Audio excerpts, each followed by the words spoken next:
Hey everybody, I am Pavitra Bagh here to teach you biology. So welcome to your own YouTube channel देश की शिक्षा DKS. Guys आज हम लोग last session करने वाले हैं cell cycle and cell division में। आज का जो लेक्चर होने वाला है मियोसिस के ऊपर होने वाला है। और बच्चों एक बात बता दूं स्टार्ट करने से पहले, मैं बहुत सारे बच्चे को देखा हूं जो मियोसिस जो होता है उनको बहुत डिफिकल्ट लगता है। बट आज बेटा जितना इजी हो सके, जितना इजीएस्ट वे हो सके इतना इजी वे में उसको पढ़ेंगे, समझेंगे अच्छी तरीके से और हर एक चीज को हम यहाँ पे डिस्कस करेंगे। कोशिश करेंगे इस चैप्टर को आज खत्म करने के लिए। कोशिश क्या करना ही है आज। ओके, जितना भी मे भी थोड़ा सा टाइम ज्यादा ले सकता है, लेकिन आज चैप्टर खत्म होगा बच्चों। चैप्टर खत्म होने के बाद हम लोग नेक्स्ट जो क्लास लगाएंगे इसका प्रीवियस ईयर क्वेश्चन करेंगे प्लस एनसीईआरटी बेस्ड भी स्टडी करेंगे। सो आज का क्लास बिगिन करते हैं बच्चों, लेट्स बिगिन। तो आज हम बात करने वाले हैं बच्चों मेयोसिस के बारे में। अब मेयोसिस होता क्या है, मेयोसिस होता क्या है ये समझने से पहले आप लोगों को एक चीज का ध्यान रखना होगा कि माइटोसिस के साथ अगर कंपेयर करते हुए पढ़ोगे तो और क्लैरिटी बनेगा बेटा मेयोसिस के बारे में। तो मेयोसिस पढ़ने से पहले थोड़ा सा मैं माइटोसिस के बारे में बताना चाहूंगा। माइटोसिस होता क्या है बच्चों, माइटोसिस के बारे में हम लोग ऑलरेडी डिस्कस कर चुके हैं। माइटोसिस वो उस टाइप का सेल डिवीजन होता है जहां पे एक डिप्लॉयड सेल, ठीक है, जहां पे बेटा एक डिप्लॉयड सेल आपका दो डॉटर डिप्लॉयड सेल में कन्वर्ट होता है और डिवाइड होता है। समझ में आ रहा है? मतलब पेरेंट जिस तरह का सेल होता है, सेल डिवीजन होने के बाद जो डॉटर सेल बनते हैं वो भी सेम डिप्लॉयड होते हैं। जैसे कि मान लो इस डिप्लॉयड सेल में मान लो ह्यूमन सेल लेते हैं तो ह्यूमन सेल में बेटा 46 क्रोमोसोम रहते हैं। कितना रहते हैं? 46 क्रोमोसोम रहते हैं। तो अगर सेल डिवीजन के बाद अगर आप ये डॉटर सेल को देखोगे, इसके पास भी 46 क्रोमोसोम होते हैं, इसके पास भी 46 क्रोमोसोम। मतलब पेरेंट के पास जितना क्रोमोसोम नंबर था एग्जैक्टली उतना ही नंबर आपका डॉटर के पास आ रहा है। पेरेंट का जो प्लॉइडी डिप्लॉयड था, ठीक उसी तरह डॉटर सेल का भी प्लॉइडी डिप्लॉयड आ रहा है। मतलब जिस तरह का सेल था, सेल डिवीजन होने के बाद भी सेम उसी तरह का सेल बना है।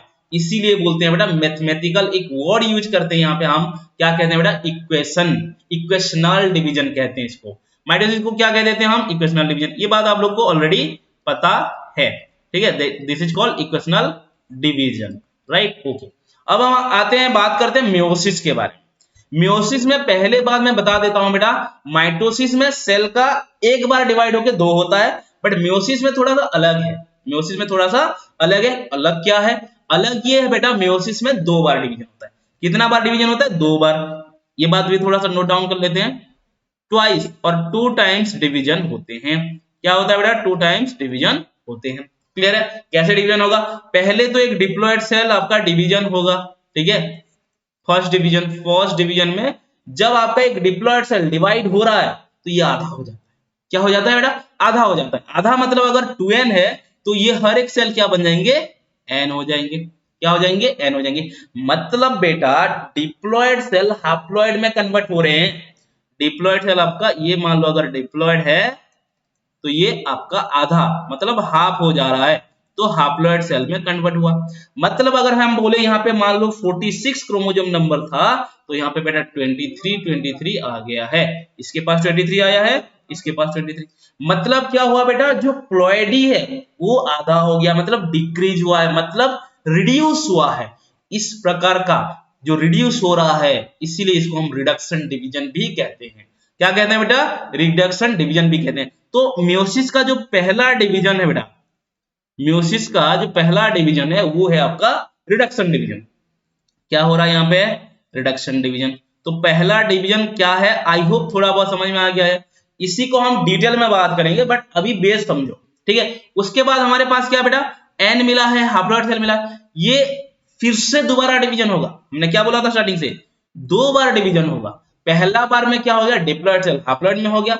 अब देखो फिर दोबारा जब डिवाइड हो रहा है, यहाँ पे देखो इस तरह से एक सेल से दो, एक सेल से दो, मतलब चार सेल बन जा रहा है। तो ये जो चार सेल बनेंगे कैसे बनेंगे? Second division. कैसे? सेकेंड डिवीजन से बनेंगे। जब सेकेंड डिवीजन से बन रहे हैं, ये सेल बेटा आपका एन है, ये भी एन है आपका, ये भी एन है, ये भी एन है। मतलब सारे के सारे सेल में 23 नंबर ऑफ क्रोमोसोम प्रेजेंट रहेंगे।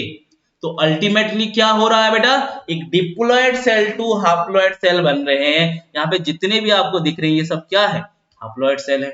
समझ में आ रहा है, समझ में आ रहा है। तो बेटा पहला डिवीजन में रिडक्शन हुआ, बट जब आपका हाप्लॉयड टू फिर सेकेंड डिवीजन हुआ, यहाँ पे सेम बेटा, यहाँ पे भी 23 क्रोमोजोम है, देखो यहाँ पे भी 23 क्रोमोजोम है, ये हाप्लॉयड है बेटा, तो ये सारे के सारे सेल भी क्या है आपका, हाप्लॉयड है। तो सेकेंड डिवीजन को हम कह सकते हैं, सेकेंड डिवीजन को हम कह सकते हैं इक्वेशनल डिवीजन। क्या कह सकते हैं, इक्वेशनल डिवीजन। ठीक है, क्लियर, इतना बातें समझ में आ गया। चल आगे चलते हैं, बात समझ में आ गया तो चल। अब देखो ये जो इक्वेशनल डिवीजन हो रहा है, ये जो इक्वेशनल डिवीजन हो रहा है कहां पे होगा, कब होगा, ठीक है समझो। मियोसिस में बेटा हमने क्या बोला, डिप्लॉयड सेल जो है हाप्लॉयड सेल में कन्वर्ट हो जाएगा। हाप्लॉयड सेल जो बनता है बेटा, अगर आपके बॉडी में हाप्लॉयड सेल बन रहा है तो क्या बन रहा है बेटा, गैमेट बन रहा है, गैमेट। और ये गैमेट कैसे बनता है बेटा, मियोसिस प्रोसेस से बनता है। कौन से प्रोसेस से बनता है, मियोसिस प्रोसेस से बनता है। अब मियोसिस प्रोसेस से जो गैमेट बन रहा है, तो क्या हम मियोसिस प्रोसेस को गैमेटोजेनेसिस कह सकते हैं, हाँ कह सकते हैं गैमेटोजेनेसिस।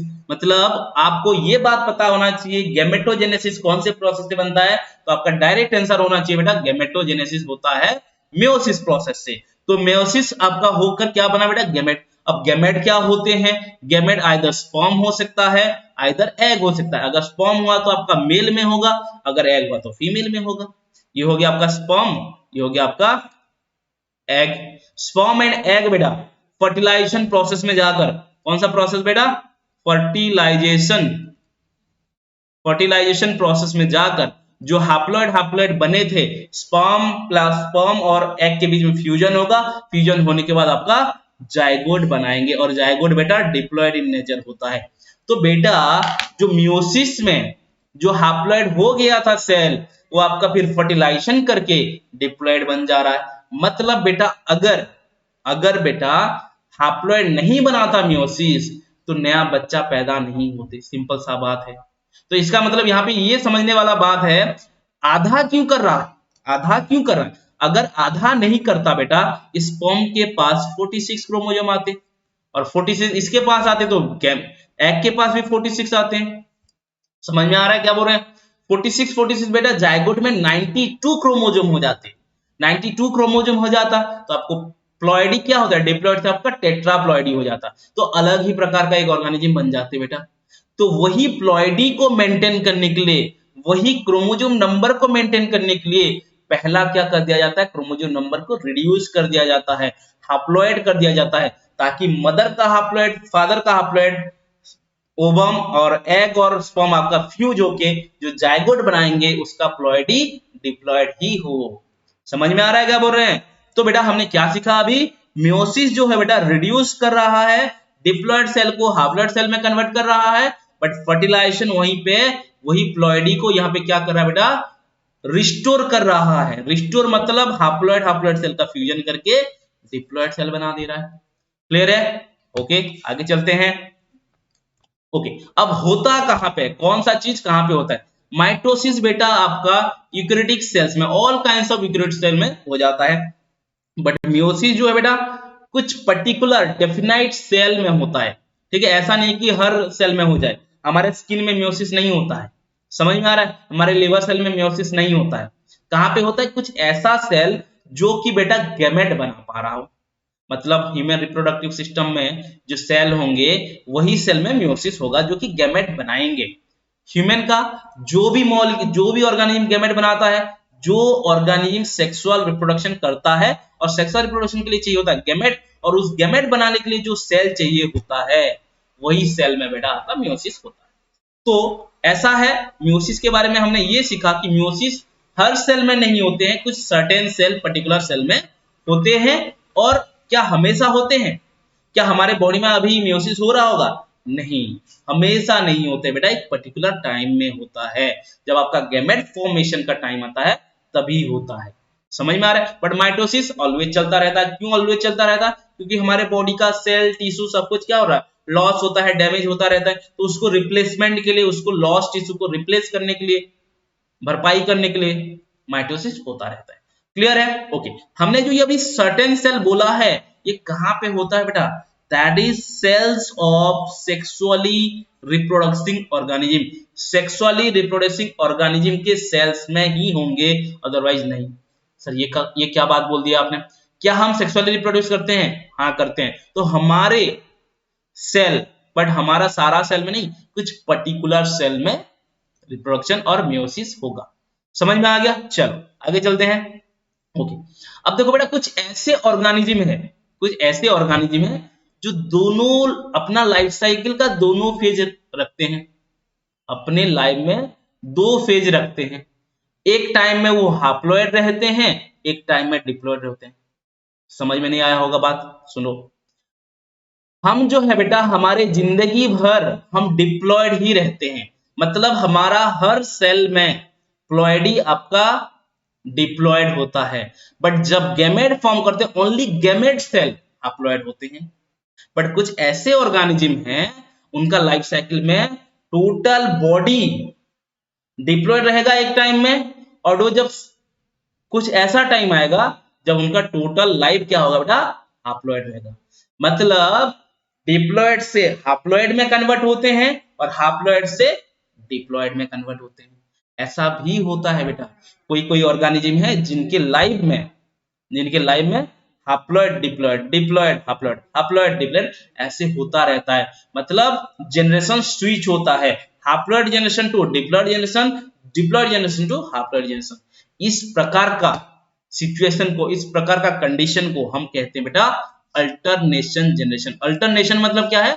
अल्टरनेट होना, haploid to diploid, diploid to haploid, haploid to diploid, diploid to haploid. ये तो गाना बन गया, ठीक है? तो ये जो जनरेशन का अल्टरनेट हो रहा है, इसी को कहते हैं अल्टरनेशन जनरेशन। कहाँ पे होता है बेटा? कुछ आल्गी में होते हैं, कुछ टेरिडोफाइट्स में होते हैं, कुछ ब्रायोफाइट्स में होते हैं। ये बेटा प्लांट किंगडम में हम लोग पढ़ेंगे, ठीक है? तो होता क्या है देखो, यहाँ पे हम बात करते हैं, सीखते हैं, समझते हैं। देखो, तो एक प्लांट होता है जिसको हम कहते हैं बेटा स्पोरोफाइट। प्लांट को हम क्या कह देते हैं? स्पोरोफाइट। तो स्पोरोफाइट से ये स्पोर्स बनाते हैं। क्या बनाते हैं बेटा? स्पोर। कौन से प्रोसेस में स्पोर्स बनाते हैं? मियोसिस प्रोसेस से बनाते हैं। कौन से प्रोसेस बेटा? Meiosis process. अब देखो, स्पोरोफाइट से स्पोर बन रहा है, मियोसिस प्रोसेस में बन रहा है, तो ऑब्वियस सी बात है बेटा स्पोरोफाइट क्या होगा?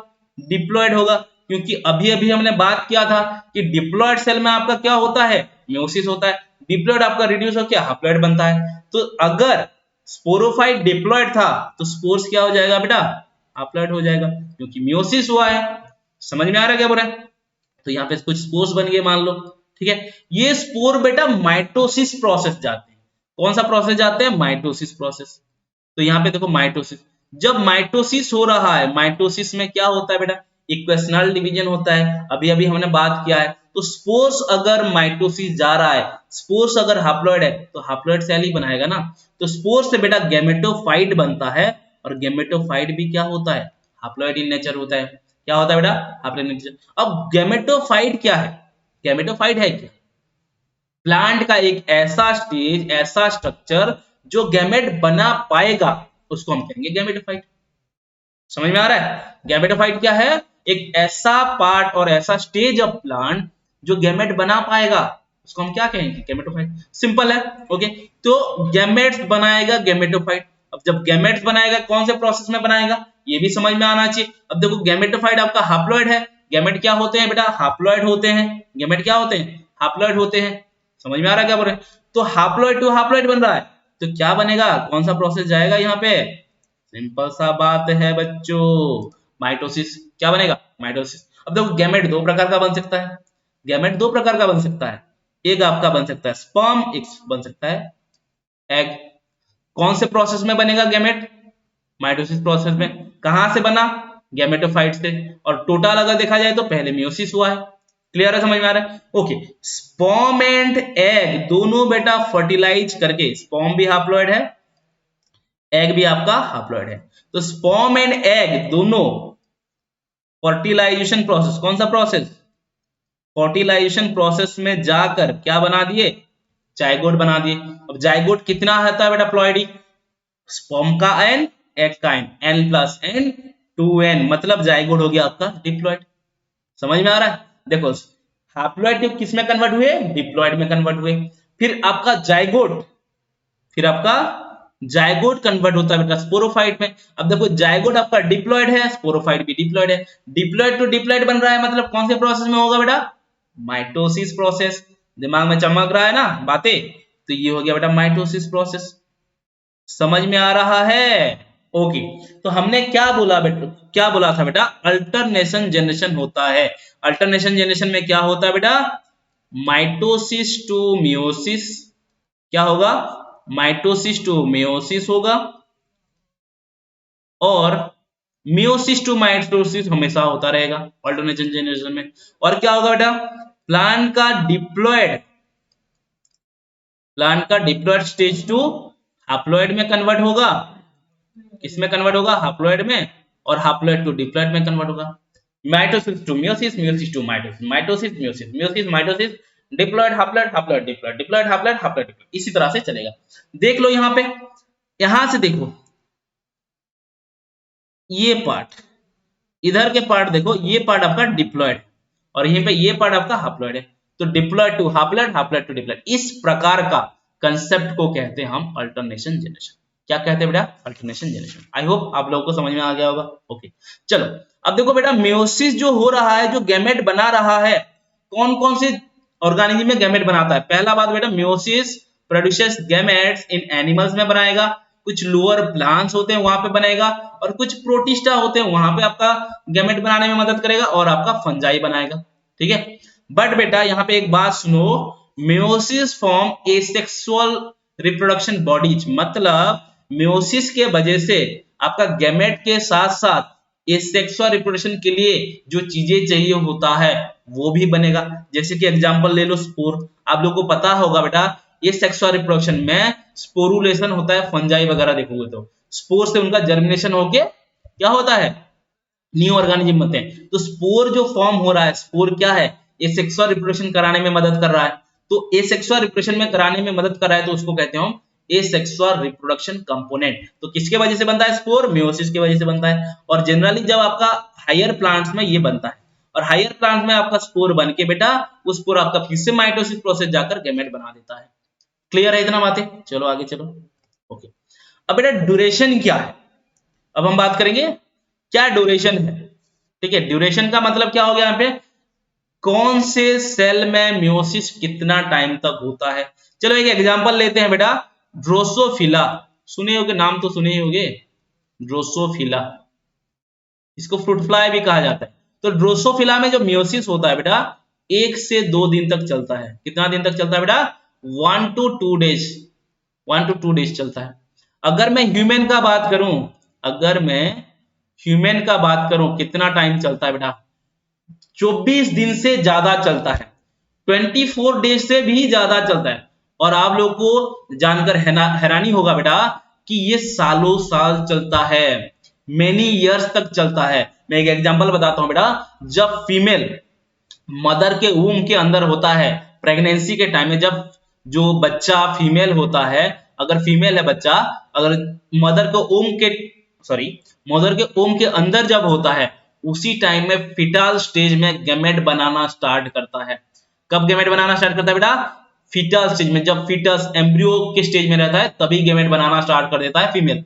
अब तो गैमेट बनाकर वहीं पे स्टॉप हो जाता है, कुछ मियोसिस प्रोसेस में आकर स्टॉप हो जाता है, और वो बेटा आफ्टर 12-13 इयर्स, मतलब प्यूबर्टी के बाद फिर वो गैमेट बनता है। ऐसा है कि कुछ ऐसे सेल इतना स्टॉप होके रहते हैं 50 साल 60 साल के बाद, 60 साल तो नहीं, क्योंकि 50-55 जो है वो क्या है, मेनोपॉज आ जाता है, मेंस्ट्रुअल साइकिल नहीं होता। तो मतलब हम ये बोलना चाहते हैं बेटा, सिंपल सा समझने की कोशिश करो कि जो फीमेल होते हैं मदर के ओम में ही स्टार्ट कर देते हैं गैमेट बनाना। और गैमेट कौन से प्रोसेस से बनता है, मियोसिस प्रोसेस से बनता है। बच्चा पैदा होते ही फिर उसके बॉडी में मेंस्ट्रुएशन साइकिल नहीं होता, मतलब ओवन नहीं बनता, एग नहीं बनता। समझ में आ रहा है? तो कब बनता है, प्यूबर्टी के बाद बनता है। तो जन्म से लेकर, बर्थ से लेकर 12-13 साल इतना गैप रहता है बेटा मियोसिस। तो इसलिए बोलते हैं ह्यूमन में बेटा, जनरली मामास में भी ये होता है। ठीक है, तो ह्यूमन में बेटा more than more than 24 days, और ऐसे भी बोल सकते हो अप टू मेनी ईयर्स। ठीक है, इतना दिन तक चलता है आपका।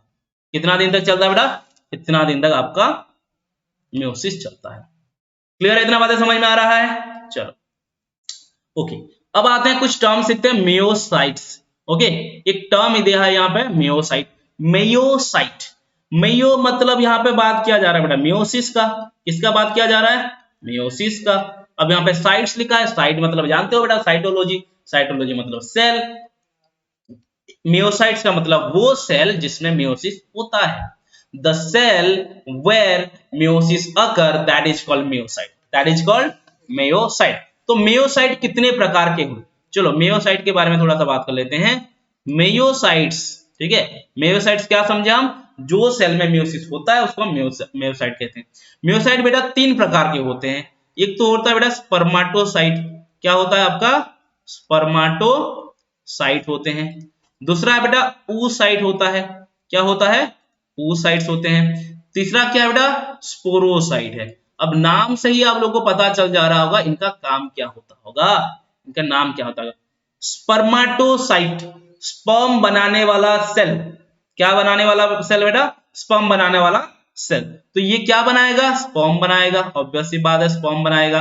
oocyte, ऊ से आपको याद आना चाहिए ओवम, तो ये एग बनाएगा और ओवम बनाएगा। oocyte जनरली फीमेल के लिए यूज किया जाता है, ठीक है, एग के लिए यूज किया जाता है। तो जो सेल एग बनाता है उसको कहेंगे oocyte।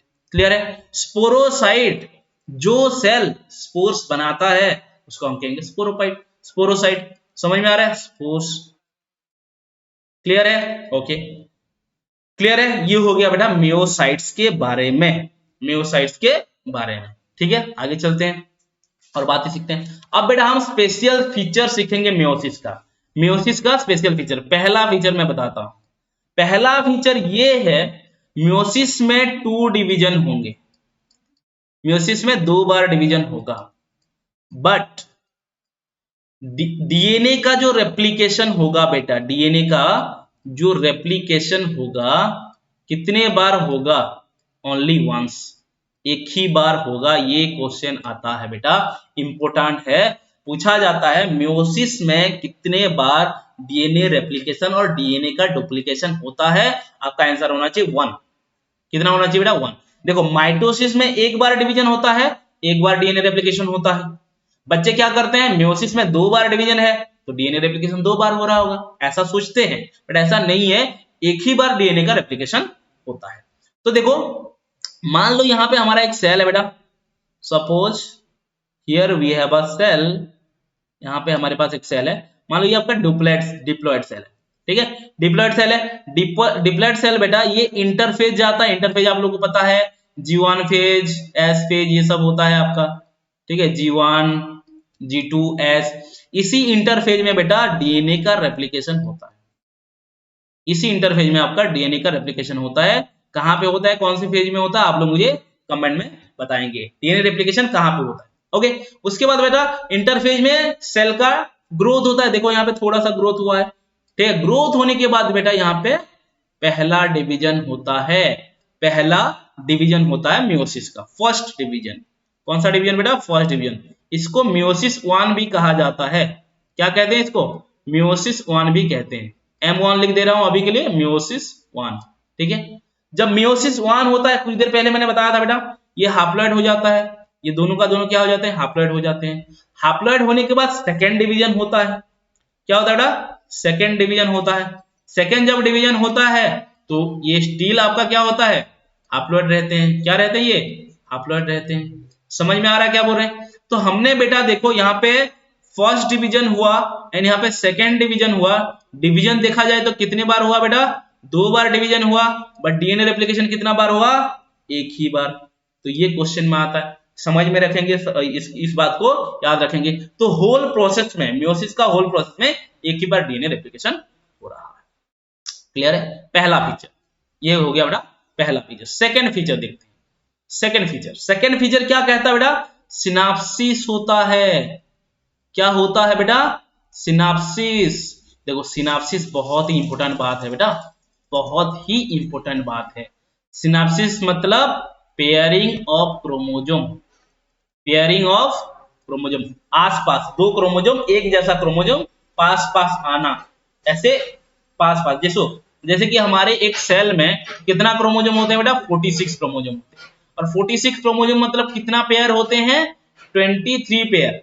तो ये जो पेयरिंग होके रहते हैं उस प्रोसेस को, the process of pairing of homologous chromosome, that is called synapsis. तो यहाँ पे लिख सकते हैं पेयरिंग ऑफ होमोलोगस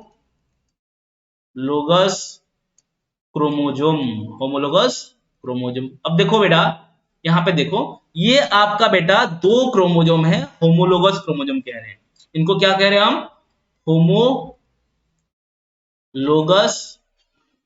क्रोमोजोम कह रहे हैं। क्यों इनको होमोलोगस क्रोमोजोम कह रहे हैं, ये बात ध्यान से समझना पड़ेगा।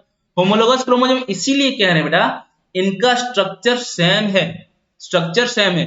इनमें से बेटा एक फादर से आया है, एक मदर से आया है।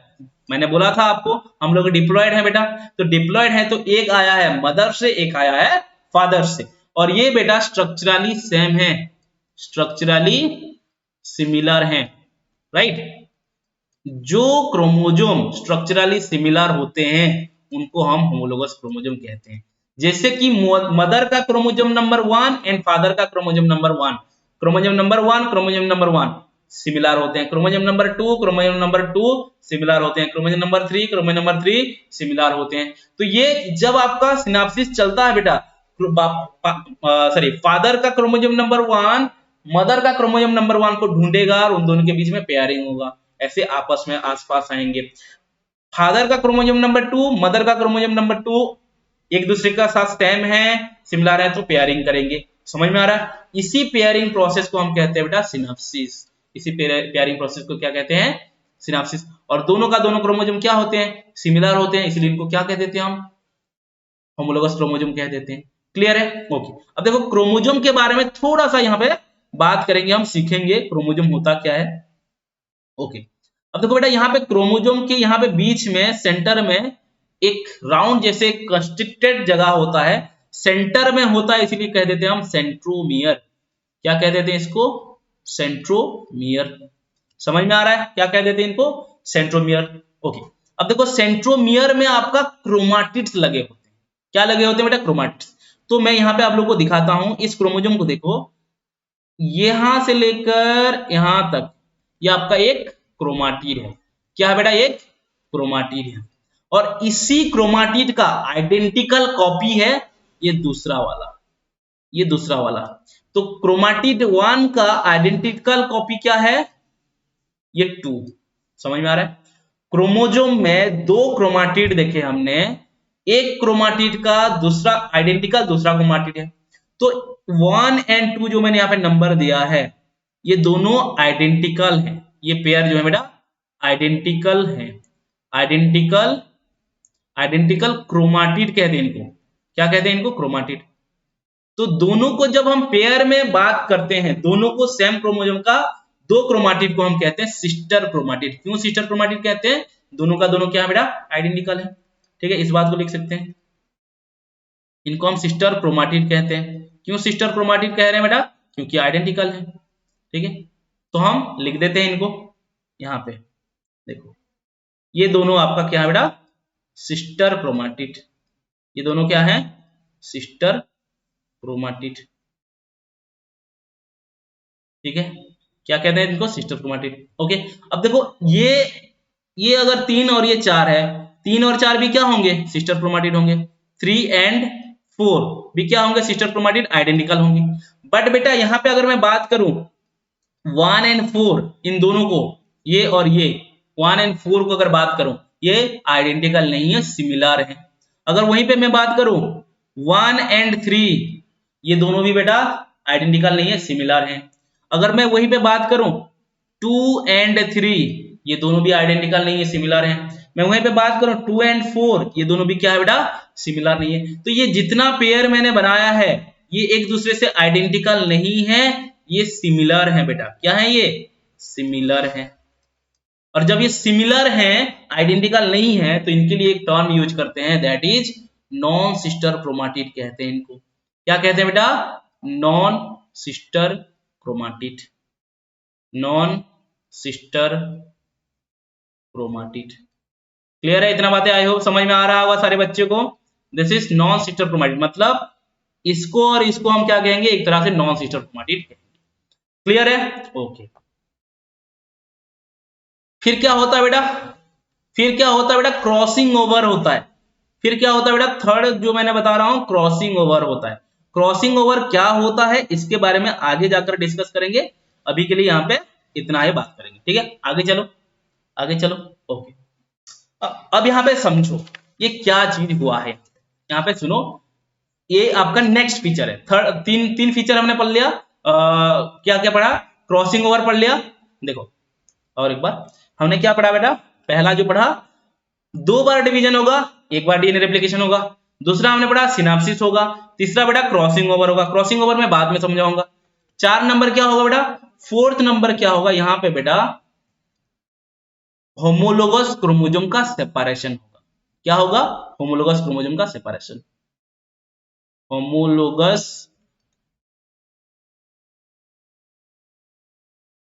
क्रोमोसोम का सेपरेशन होगा। ठीक है, ठीक है। माइटोसिस में क्या हुआ था बेटा? एक क्रोमोसोम का 2 क्रोमाटिड सेपरेट हुए थे, बट यहाँ पे क्रोमोसोम सेपरेट होंगे। एक पेयर में जो होमोलोगस क्रोमोसोम है ना, उनका क्रोमोसोम का सेपरेशन होगा। देखो कैसे? मान लो यहाँ पे एक हमारा ये क्रोमोसोम है, ठीक है, और एक क्रोमोसोम बना लेते हैं, ये क्रोमोसोम है, तो ये होमोलोगस क्रोमोसोम है। तो होमोलोगस क्रोमोसोम जब है तो यहाँ पे एक क्रोमोसोम सेपरेट हो जाएगा, इधर आ जाएगा, और एक क्रोमोसोम उधर चला जाएगा, एक क्रोमोसोम इधर चला जाएगा। तो मतलब यहाँ पे अगर 46 था तो ऊपर चला गया बेटा 23, नीचे चला गया 23, तो ये इधर चला जाएगा, ये इधर चला जाएगा। तो अभी 23 हो गया इसमें, ठीक है। तो यहाँ पे ये क्रोमोसोम आ गया, यहाँ पे ये क्रोमोसोम आ गया। तो होमोलोगस क्रोमोसोम थे, ये दोनों क्या थे? होमोलोगस क्रोमोसोम थे। इन्हीं दोनों का क्या हुआ? सेपरेशन हुआ बेटा। क्या हुआ? यहाँ पे सेपरेशन हुआ। समझ में आ रहा है? तो डिप्लॉइड से यहाँ पे हाप्लॉइड बन गई। ये आपका 2n था, ये क्या बन गया? n बन गया, पहला डिवीजन में। फर्स्ट तो क्वेश्चन आता है मियोसिस का कौन से डिवीजन में होमोलोगस क्रोमोसोम का सेपरेशन होता है? तो फर्स्ट डिवीजन। कौन से डिवीजन बेटा? फर्स्ट डिवीजन में होमोलोगस क्रोमोसोम का सेपरेशन होता है। फर्स्ट डिवीजन मतलब इसको हम कह सकते हैं मियोसिस 1। क्या कह सकते हैं इसको? मियोसिस 1 कह सकते हैं। क्लियर है? उसके बाद क्या होता है? उसके बाद बेटा क्रोमाटिड का सेपरेशन होता है। उसके बाद क्या होता है? क्रोमाटिड का सेपरेशन। 5 नंबर पॉइंट लिख रहा हूं मैं। क्या सेपरेशन होगा? सेपरेशन ऑफ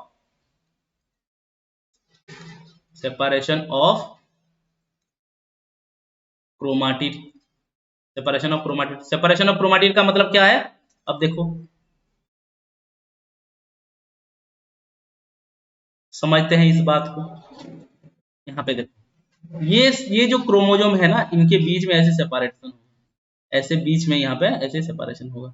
तो ऐसे हो जाएगा, इधर एक क्रोमाटिड चला जाएगा, इधर एक क्रोमाटिड चला आएगा। क्लियर है? क्रोमाटिड का सेपरेशन बेटा कब हो रहा है? जब आपका सेकेंड डिवीजन चल रहा है, जब आपका सेकेंड डिवीजन चल रहा है। क्लियर है? यहाँ पे आपका क्रोमाटिड का सेपरेशन होगा इस तरह से, इस तरह से। ठीक है, क्रोमाटिड का सेपरेशन हुआ। क्रोमाटिड का सेपरेशन होने के बाद देखो कौन से क्रोमाटिड का बेटा, ये जो है एक दूसरे के लिए सिस्टर क्रोमाटिड है, तो सिस्टर क्रोमाटिड का यहाँ पे सेपरेशन हो रहा है। क्लियर है? जैसे आपका माइटोसिस में हुआ था सिस्टर क्रोमाटिड का सेपरेशन, ठीक उसी तरह यहाँ पे जब सेकेंड डिवीजन चल रहा है, कितना डिवीजन बेटा? सेकेंड डिवीजन चल रहा है। सेकेंड डिवीजन मतलब कौन सा? ये हम क्या बोल देंगे इसको? मियोसिस 2 कहेंगे। M2 लिख दे रहा हूं, मियोसिस 2 है। ठीक है, क्लियर है? जब यहाँ पे ऐसा सेपरेशन होगा तो ये एक इधर चला जाएगा, ये क्रोमाटिड, इधर एक क्रोमाटिड चला जाएगा, इधर एक क्रोमाटिड चला जाएगा, इधर एक क्रोमाटिड चला जाएगा। इसके वजह से बेटा जब क्रोमाटिड आपका यहाँ पे सेपरेशन हो जा रहे हैं तो हमारे पास 4 हैप्लॉइड सेल बन रहे हैं। ये N है, ये N है बेटा, ठीक है, ये भी N है, ये भी N है। ठीक है, तो हमें और एक फीचर मिला यहाँ पे 6 नंबर का कि मियोसिस प्रोसेस में बेटा 4 हैप्लॉइड सेल मिलते हैं। 4 हैप्लॉइड सेल मिलते हैं। ठीक है, 4 हैप्लॉइड सेल मिलते हैं। क्लियर है? ये हो गया बेटा फीचर ऑफ मेयोसिस, ये हो गया आपका फीचर ऑफ मेयोसिस। क्लियर है? समझ में आ रहा है? ओके, चलो अब हम बात करेंगे बेटा mechanism of meiosis. Mechanism of meiosis अभी अभी मैंने बताया कि एक डिप्लॉयड सेल होता है, फर्स्ट डिवीजन में डिवाइड होके बेटा क्या हो जाता है मेयोसिस 1 में, इसको मेयोसिस 1 लिखेंगे। तो फर्स्ट डिवीजन को मेयोसिस 1 कह रहे हैं, मेयोसिस 1 में ये हैप्लॉइड में कन्वर्ट हो रहे हैं। फिर आपका मेयोसिस 2 जा रहा है, मेयोसिस 2 में बेटा 4 हैप्लॉइड सेल बन रहे हैं। यही प्रोसेस तभी से तो बात करते आ रहे हैं। ये आपका मेयोसिस 2 हो गया। ठीक है, इतना बातें समझ में आ रहा है? तो हमारे पास कितना हैप्लॉइड सेल मिल रहे हैं बेटा? 4 हैप्लॉइड सेल बन रहे हैं। तो ये आपका होल प्रोसेस है। मेयोसिस का मतलब है बेटा एक डिप्लॉयड सेल को हम रिड्यूस करके 4 हैप्लॉइड सेल और 4 गैमेट बनाएंगे। That is the meiosis process. Clear है बेटा? तो बेटा यहाँ पे क्या हो रहा है? 2n टू n हो रहा है, मतलब यहाँ पे रिड्यूस हो रहा है। क्या हो रहा है बेटा? रिड्यूस हो रहा है। तो जब ये रिड्यूस हो रहा है इसलिए इसको कहते हैं रिडक्शन डिवीजन। क्लियर है? This is reduction division. Done. चलो आगे चलो। ओके, अब आते हैं बेटा मेयोसिस को हमने बोल दिया रिडक्शन डिवीजन क्योंकि रिडक्शन हो रहा है। ओके, अब मेयोसिस जो है इसमें क्या क्या फेजेस है ये देखते हैं। सेल साइकिल जो हमारा चल रहा है बेटा, सेल साइकिल हमारा 2 फेज होता है सेल साइकिल का, आप लोगों को पता है। एक तो होता है बेटा इंटरफेज, एक क्या होता है इंटरफेज, और इंटरफेज के बाद और एक फेज होता है जिसको हम बोलते हैं एम फेज। क्या कहते हैं इसको? M phase. और यहाँ पे हम क्या बोलेंगे? M phase. वहां पे हमने बोला था माइटोसिस, यहाँ पे बोलेंगे मेयोसिस। क्या कह देंगे इसको? मेयोसिस कहेंगे। क्लियर है? मेयोसिस। अब मेयोसिस बेटा 2 पार्ट में डिवाइडेड है। मेयोसिस आपका 2 पार्ट में डिवाइडेड है। एक है बेटा मेयोसिस 1, एक है आपका मेयोसिस 1। लिख देते हैं इसको मेयोसिस 1, एंड दूसरा है आपका बेटा meiosis 2। Second is meiosis 2। Clear? Meiosis 1 में फिर कुछ फेजेस है। अब देखो मैं आप लोग को ये लेक्चर का स्टार्टिंग से ही बताते आ रहा हूं कि ऐसा कोई फेजेस नहीं होता है। जो फेजेस जो होता है हम खुद बनाते हैं। जब आपका सेल साइकिल चलता है, सेल साइकिल में कुछ चेंजेस आते हैं, उस चेंजेस को पढ़ाई करने के लिए हम लोग अपने हिसाब से, हमारे कन्वीनियंट के हिसाब से उनको उस चेंजेस के फेजेस बोल देते हैं। तो इंटरफेज में बेटा क्या होता है? G1 होता है, एस फेज होता है और G2 फेज होता है। बट म्योसिस में क्या होता है बेटा?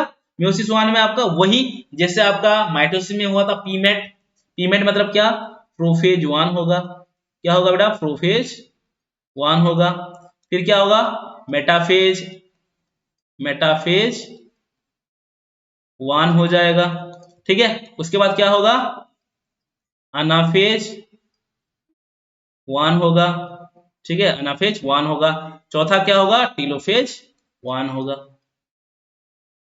ठीक है, टीलोफेज 1 होगा।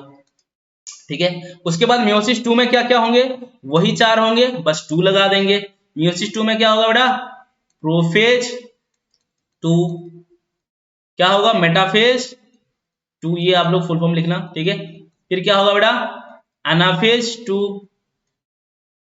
एनाफेज 2। फिर आपका क्या होगा बेटा? लास्ट वाला फेज टीलोफेज, टीलोफेज 2 होगा। क्लियर है? ओके, अब देखो बेटा एक इंपॉर्टेंट सा बात करेंगे। मियोसिस 1 एंड मियोसिस 2 के बीच में छोटा सा टाइम गैप रहता है। मियोसिस 1 एंड मियोसिस 2 के बीच में छोटा सा टाइम गैप रहता है, उसको हम कहते हैं इंटरकाइनेसिस। क्या कहते हैं बेटा उसको? इंटरकाइनेसिस। देखो मैं बताता हूं क्या है वो इंटरकाइनेसिस। यहां और यहां इन दोनों के बीच में एक फेज होता है जिसको हम क्या कहते हैं? इंटरकाइनेसिस। क्या कहते हैं इसको? इंटरकाइनेसिस। इंटरकाइनेसिस क्या है बेटा? This is the time between और the time period between meiosis 1 and meiosis 2, that is called interkinesis. Clear है? चलो ओके, अब देखो मैं साइकिल के वे में, साइक्लिक वे में मियोसिस 1 एंड 2 को समझेंगे। देखो तो हमने बात किया था, ये मान लो आपका मियोसिस है, तो मियोसिस में आपका 2 फेज होता है। एक होता है इंटरफेज, तो इतना होता है इंटरफेज, ये आपका इंटरफेज है। Interphase interphase, this is interphase. Interphase में बेटा कितना फेज आते हैं? 3 फेज आते हैं, ठीक है। क्या क्या आते हैं? G1 phase, S phase, G2 phase, ठीक है। और ये जो टोटल है आपका M फेज है। ये कौन सा फेज है? M फेज, मतलब मियोसिस फेज है। तो मियोसिस फेज में आपका 2 पार्ट होगा, एक तो बेटा आपका मियोसिस 1 होगा, दूसरा क्या होगा? मियोसिस 2 होगा। उनके बीच में जो टाइम गैप है, उनके बीच में जो ये हमारा टाइम गैप है, इसको हम क्या कहेंगे? इंटरकाइनेसिस। क्या कह देंगे बेटा? इंटरकाइनेसिस। क्लियर है? समझ में आ गया इतना बातें? चलो आगे चलते हैं। ओके, अब हम बात करेंगे बेटा प्रोफेज 1 के बारे में। Now will discuss about prophase 1। तो मियोसिस में बेटा, मियोसिस 1 में, ठीक है, मियोसिस 1 में हमने अभी बात किया कि हमारे पास बेटा 4 फेज आते हैं। प्रोफेज 1 क्या आते हैं? प्रोफेज 1। फिर क्या आता है बेटा? मेटाफेज 1। क्या आते हैं? मेटाफेज 1। फिर क्या आते हैं बेटा? हमारा एनाफेज 1, ठीक है, एनाफेज 1। फिर क्या आता है हमारा? टीलोफेज 1, ठीक है, टीलोफेज 1। ओके, उसके बाद बेटा मैं एक बात बताता हूं, ये जो प्रोफेज 1 है, जो पहला जो फेज है प्रोफेज 1 है, इसके बारे में बात करेंगे। और प्रोफेज 1 बेटा सबसे ज्यादा सबसे लंबा फेज है, सबसे ज्यादा सबसे लंबा फेज है, ठीक है, जितना भी फेजेस है सबसे लंबा फेज है। ओके, तो ये है आपका लंगर। क्या लिख देते हैं? थोड़ा सा कलर चेंज हो जा बेटा। क्या है? लंगर, ठीक है, लंगर है। अब लंगर है तो ये 90% ऑफ द टोटल मियोसिस का टाइम लेता है। 90% ऑफ टोटल टाइम लगता है इसको, ठीक है। मियोसिस में मियोसिस 1 एंड मियोसिस 2 का टोटल जितना टाइम है उसका 90% मियोसिस 1 ले, सॉरी प्रोफेज 1 लेता है। ओके, इसमें फिर बेटा इतना टाइम है ना, इतना लंबा टाइम है, तो हम इसको बेटा एक फेज के हिसाब से नहीं पढ़ पाते हैं, इसको हम इलाबोरेट कर देते हैं, खींच देते हैं ऐसी, इसको फिर से हम डिवाइड कर देते हैं फेजेस में। प्रोफेज 1 को हम इलोंगेट करके उसी को फिर सब डिवाइड कर देते हैं ऐसे फेजेस प्रोफेज 1 में, और कुछ फेजेस बना देते हैं हमारे चेंजेस के अकॉर्डिंगली, हमारे हिसाब से।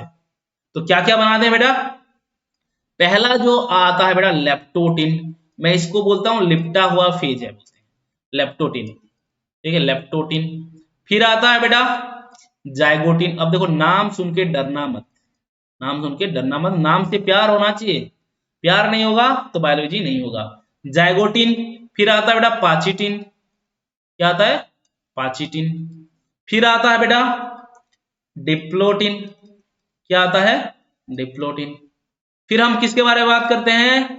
डायाकाइनेसिस, ठीक है। हमने इसको क्लास में जब हम अपलाइन पढ़ा रहे थे, इसका एक ट्रिक बनाया था, वो ट्रिक आपको दे देते हैं, that will be easy for you, that will be easy for you. LEZY lazy,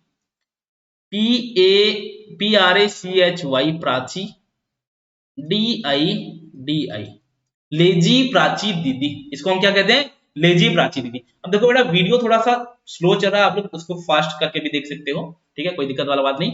लेकिन मैं ये ऐसे पढ़ा रहा हूं ताकि सारे बच्चों को समझ में आए और अच्छे तरीके से समझ में आए। तो LE ले मतलब लिप्टोटिन, ZY जाई मतलब जाइगोटिन, लेजी में हो गया बेटा लिप्टोटिन एंड जाइगोटिन। प्राची नाम क्यों दिए हैं? प्राची नाम इसलिए दिए हैं, पाची, पाचिटिन, पकाइटिन भी बोलते हैं इसको, ठीक है। DI diplotene, DI डायाकाइनेसिस। समझ में आ रहा है? लेजी प्राची दीदी, लेजी प्राची दीदी, हमारे एक दीदी है जो कि बहुत लेजी है, उनका नाम है प्राची, तो लेजी प्राची दीदी। तो क्या हो गया बेटा? Leptotene, zygotene, pachytene and diplotene and आपका डायाकाइनेसिस।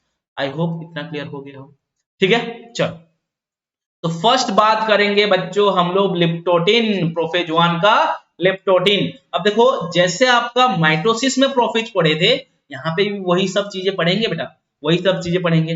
अब देखो लिप्टोटिन होता कहाँ पे है? न्यूक्लियस के अंदर होगा। वहां पे आप लोग को याद करो, न्यूक्लियस में जब हो रहा था क्रोमाटिन, क्रोमोसोम वगैरह का डीकंडेंसेशन, कंडेंसेशन, सेल ऑर्गेनेल का डिसअपियरेंस, ये सब चीजें चल रहा था, ठीक है, एग्जैक्टली वही चीजें होगा यहाँ पे, एक्चुअली वही चीजें होगा। देखो ये आपका सेल है और सेल का ये है बेटा न्यूक्लियस। क्या है ये? न्यूक्लियस। देखो न्यूक्लियस है तो ये न्यूक्लियर मेम्ब्रेन प्रेजेंट है। क्या है ये? न्यूक्लियर मेम्ब्रेन प्रेजेंट है यहाँ पे। ठीक है, न्यूक्लियर मेम्ब्रेन के अंदर बेटा डीएनए ऐसे पड़ा हुआ है। क्या पड़ा हुआ है? डीएनए। इसको हम कौन सा फेज कहते हैं? क्रोमाटिन फेज कहते हैं। ठीक है, और ये बेटा धीरे धीरे धीरे धीरे धीरे धीरे क्या होगा? कंडेंसेशन स्टार्ट करेगा ऐसे। इसमें सेंट्रोमियर शो होगा। ठीक है, सेंट्रोमियर शो होगा। देखो ध्यान सुनो, हमने लास्ट टाइम में क्या बोला था? प्रोफेज माइटोसिस में, माइटोसिस का याद करो, हमने माइटोसिस में क्या बोला था बेटा? जो प्रोफेज में न्यूक्लियर मेम्ब्रेन का डिसअपियरेंस होता है, तो यहाँ पे भी क्या होगा? लिप्टोटिन में न्यूक्लियर मेम्ब्रेन का डिसअपियर होना स्टार्ट होगा और धीरे धीरे धीरे धीरे एंड होगा डायकाइनेसिस में। यहाँ पे सेल ऑर्गेनेल का रिमूवल होगा, डिसअपियरेंस होगा, लिप्टोटिन से स्टार्ट होकर डायकाइनेसिस में खत्म होगा। सेंट्रोमियर का मूवमेंट होता है टू द ऑपोजिट पोल, वो भी क्या होगा? स्टार्ट होगा लिप्टोटिन में और खत्म होगा डायकाइनेसिस में। इसी तरह से होगा। समझ में आ रहा है? ओके, तो यहाँ पे बेटा ये जो हमारा डीएनए है, ये जो हमारा डीएनए है, ये कंपैक्शन करेगा। क्या करेगा बेटा? कंपैक्शन। ये आपका एनसीईआरटी लाइन है बेटा। कंपैक्शन का मतलब जस्ट लाइक कंडेंसेशन। कंडेंसेशन मतलब ऐसे कॉइलिंग करना स्टार्ट करेगा। क्या करेगा? कॉइलिंग करना स्टार्ट करेगा। ओके, तो ये कंपैक्शन कब तक चलेगा बेटा? पूरा टोटल प्रोफेज में चलेगा, थ्रू आपका लिप्टोटिन में चलेगा, थ्रू आउट लिप्टोटिन, थ्रू आउट लिप्टोटिन, पूरा लिप्टोटिन भर ये क्या करेगा बेटा? कंपैक्शन, कंडेंसेशन करता रहेगा। लिप्टोटिन के बाद जाइगोटिन, पाचिनिन सभी में इसका चलता रहेगा। ठीक है, समझ में आ रहा है? ओके, अब देखो बेटा जब कंडेंसेशन होता है और आपके क्रोमोसोम में ऐसे आपका सेंट्रोमियर दिखता है, इस प्रकार का क्रोमोसोम को हम कहते हैं क्रोमोमियर। क्या कह देते हैं बेटा? क्रोमोमियर, क्योंकि क्रोमोसोम में सेंट्रोमियर फॉर्म हुआ रहा है तो इसलिए क्रोमोमियर कहते हैं। क्लियर है? समझ में आ रहा है? ओके, और एक क्वेश्चन आता है बेटा, और एक क्वेश्चन आता है, क्या लेप्टोटीन में हम इसी सेंट्रोमियर को, ये जो डीएनए का कंपैक्शन हो रहा है, जो क्रोमोसोम का कंपैक्शन हो रहा है, क्या इसको हम देख सकते हैं? हाँ देख सकते हैं, नॉर्मल माइक्रोस्कोप में देख सकते हैं बेटा। हमारे लेबोरेटरी में जो यूज होता है ना लाइट माइक्रोस्कोप, उसी में हम देख सकते हैं। ठीक है, so it is visible under light microscope. इसके अंदर बेटा लाइट माइक्रोस्कोप के अंदर हम देख सकते हैं। Clear? Okay, one more thing बेटा, क्या होता है कुछ एनिमल सेल में, कुछ एनिमल, सोम एनिमल सेल में, सोम एनिमल लिखते हैं, इन सोम एनिमल सेल क्या होता है बेटा? सेंट्रोमियर जो होते हैं, मतलब मान लो ये आपका सेंट्रोमियर है, यहाँ पे मान लो ये आपका सेंट्रोमियर है, तो सेंट्रोमियर के तरफ सारा क्रोमोसोम ऐसे अरेंज होके रहेगा, मतलब डायरेक्टेड रहेगा। देखो कैसे, ये क्रोमोसोम हो गया, ये क्रोमोसोम हो गया, ये क्रोमोसोम हो गया, ये क्रोमोसोम हो गया, मतलब इस तरह से किसके किसके तरफ डायरेक्टेड रहेगा? सारा क्रोमोसोम सेंट्रोमियर, ये मान लो लिख देते हैं सेंट्रोमियर। ठीक है, तो हम ये कह रहे हैं बेटा जितना भी क्रोमोसोम है, जितना भी क्रोमोसोम है क्या बेटा? सेंट्रोमियर की तरफ टुवर्ड्स से डायरेक्टेड रहता है। मतलब अगर देखोगे इसको तो इस तरह से दिखेगा, तो जो फूल का बॉके नहीं होता, बुके, उस तरह से दिखता है, तो इसको हम बेटा बॉकेट स्टेज भी कहते हैं। क्या कहते हैं इसको? बॉकेट स्टेज कहते हैं, जहां पे सारा क्रोमोसोम सेंट्रोमियर के टुवर्ड्स डायरेक्टेड रहेंगे। ठीक है, this is your bouquet stage. कुछ कुछ एनिमल में होते हैं, सारे एनिमल में नहीं होते। क्लियर है? ओके, तो और क्या होगा बेटा? जितने भी सेल ऑर्गेनेल है, न्यूक्लियर मेम्ब्रेन हो गया, न्यूक्लियोलस हो गया, गोल्गी बॉडी, एंडोप्लाज्मिक रेटिकुलम, सारा का सारा अभी यहाँ पे डिसअपियर होना स्टार्ट होंगे। तो हम लिख सकते हैं all cell organelles start disappear होना स्टार्ट कर देंगे। ठीक है, डिसअपियरिंग। ठीक है, इतना समझ में आ गया। चलो आगे चलते हैं, बात करते हैं, सीखते हैं। फिर नेक्स्ट पेज क्या है बेटा? जाइगोटिन। नेक्स्ट पेज क्या है आपका? जाइगोटिन। जाइगोटिन को हम बेटा सिनाप्टोटीन भी कहते हैं। क्या कहते हैं इसको? सिनाप्टोटीन भी कहते हैं, सिनाप्टोटीन। देखो क्या होता है यहाँ पे, देखो क्रोमोजोम आपका न्यूक्लियर मेम्ब्रेन ऐसे डिसअपियर होना स्टार्ट हो जाएगा। ठीक है, डिसअपियर जब हो रहा है यहाँ पे डिफरेंट डिफरेंट आपका क्रोमोजोम देखने को मिलेगा इस तरह से। ये हो गया एक क्रोमोजोम, ये हो गया एक क्रोमोजोम। ठीक है, ये हो गया आपका एक क्रोमोजोम, ये हो गया एक क्रोमोजोम। ठीक है, देखो जो सेम कलर में बना रहा हूं वो एक दूसरे से सेम है, एक दूसरे के साथ सेम है। ठीक है, क्या है बेटा, ये ग्रीन बनाया तो ग्रीन ग्रीन एक दूसरे से सेम है, येलो येलो बनाया हूं, येलो येलो एक दूसरे से सेम है, ब्लू ब्लू एक दूसरे से सेम है। मतलब सेम मतलब एक मदर से आया है, एक फादर से आया है। ठीक है, तो मतलब एक दूसरे से सिमिलर है। तो ये बेटा होमोलोगस क्रोमोसोम बन सकते हैं, मतलब एक दूसरे के साथ पेयर कर सकते हैं। और मैंने स्टार्टिंग से ही आप लोग को बता दिया जाइगोटिन को सिनाप्टो, सिनाप्टो मतलब सिनाप्सिस वर्ड यहाँ पे यूज होगा। तो बेटा क्वेश्चन आता है कौन से फेज में सिनाप्सिस होता है। अभी अभी कुछ देर पहले हमने पढ़ा था सिनाप्सिस, तो सिनाप्सिस कहाँ पे होता है बेटा, सिनाप्सिस आपका होता है कहाँ पे, सिनाप्सिस होता है आपका जाइगोटिन में। ठीक है, सिनाप्सिस मतलब पेयरिंग ऑफ क्रोमोजोम। तो ये देखो मैं कैसे बताऊं आपको, मान लो कोई भी क्रोमोजोम को ले लेते हैं। ठीक है, ये ब्लू कलर और ये ब्लू कलर क्या बेटा सिमिलर है एक दूसरे से, सिमिलर है। तो सिमिलर है तो ये क्या करेंगे, पेयरिंग स्टार्ट करेंगे। और इसी पेयरिंग को बेटा हम क्या कहते हैं, सिनाप्सिस कहते हैं। क्या कहते हैं हम, सिनाप्सिस। मतलब ये दोनों क्रोमोसोम ऐसे आसपास आएंगे, आसपास आएंगे। ठीक है, pairing of process of pairing is called synapses. तो सिनाप्सिस जब हो रहा है दो क्रोमोसोम क्या कर रहे हैं, एक साथ आसपास आ रहे हैं, आपस में आ रहे हैं। समझ में आ रहा है क्या बोले, तो आपस में जब आते हैं बेटा, एक दूसरे को जब देखते हैं, ये इसको देखा ये इसको देखा, इन दोनों के बीच में प्यार होता है और ऐसे चिपकने की कोशिश करते हैं। समझ में आ रहा है, तो इनको चिपकने के लिए इनके बीच में एक प्यार का बॉन्ड होना चाहिए, एक प्यार का गम होना चाहिए, गम तो नहीं ग्लू कहेंगे। ठीक है, फेविक्विक होना चाहिए प्यार का। तो इनके बीच में एक फेविक्विक का, प्यार वाला फेविक्विक चिपकने के लिए बनता है। और सिनाप्सिस प्रोसेस में बनता है, इसलिए ये प्रोटीन से बना हुआ एक कॉम्प्लेक्स होता है जिसको हम कहते हैं सिनाप्टोनेमल कॉम्प्लेक्स। क्या कहते हैं बेटा, सिनाप्टोनेमल कॉम्प्लेक्स। तो हमने क्या कहा अब तक, हमने ये कहा होमोलोगस क्रोमोसोम दो, मदर का एक फादर का एक, जो कि एक दूसरे से सेम है। सिमिलर मतलब आप लोगों को समझना होगा कि ये होमोलोगस क्रोमोसोम है। ठीक है, एक दूसरे से सेम है, होमोलोगस क्रोमोसोम है, दोनों एक दूसरे के पास आए, ये जो पेयर बनाए दो दो दो दो जो हुए, इसको हम कहते हैं सिनाप्सिस। सिनाप्सिस के टाइम में इन दोनों के बीच में, मतलब मान लो मैं यहाँ पे हूं, मेरे पास और कोई ऐसे चिपक के रहेंगे तो पेयर बन के रहेंगे, तो हमारे बीच में एक जोड़ने के लिए एक कॉम्प्लेक्स होगा प्रोटीन का, उसको हम कहेंगे सिनाप्टोनेमल कॉम्प्लेक्स। ये हो गया आपका एक प्रोटीन से बना हुआ कॉम्प्लेक्स। ठीक है बेटा, इससे आपका प्यार मजबूत होगा, स्ट्रांगली एक दूसरे से बाइंड होकर रहेंगे। क्लियर है, तो जब यहाँ पे पेयरिंग स्टार्ट हो जाएगा बेटा, पेयरिंग क्यों हो रहा है बेटा, क्योंकि ऑब्वियस सी बात है सारा क्रोमोसोम जो है अलग, मतलब मदर का फादर का अलग अलग नहीं रहेंगे, एक साथ आएंगे, तभी तो मदर का कुछ कैरेक्टरिस्टिक फादर का कुछ कैरेक्टरिस्टिक आएगा। समझ में आ रहा है क्या बोल रहे हैं। ठीक है, तो क्या होंगे यहाँ पे सारा क्रोमोसोम आपका पेयरिंग बना देंगे। ठीक है, ये आपका न्यूक्लियर मेम्ब्रेन आपका पूरा बिल्कुल डिसअपियर हो जाएगा फाइनली। और यहाँ पे बेटा, यहाँ पे तो देखो आपका येलो वाला पेयर कर लेंगे। ठीक है, क्या कर लेंगे, येलो वाला पेयर कर लेंगे, फिर क्या होगा ब्लू वाला भी ऐसे पेयर कर लेंगे, ब्लू वाला भी ऐसे पेयर कर लेंगे।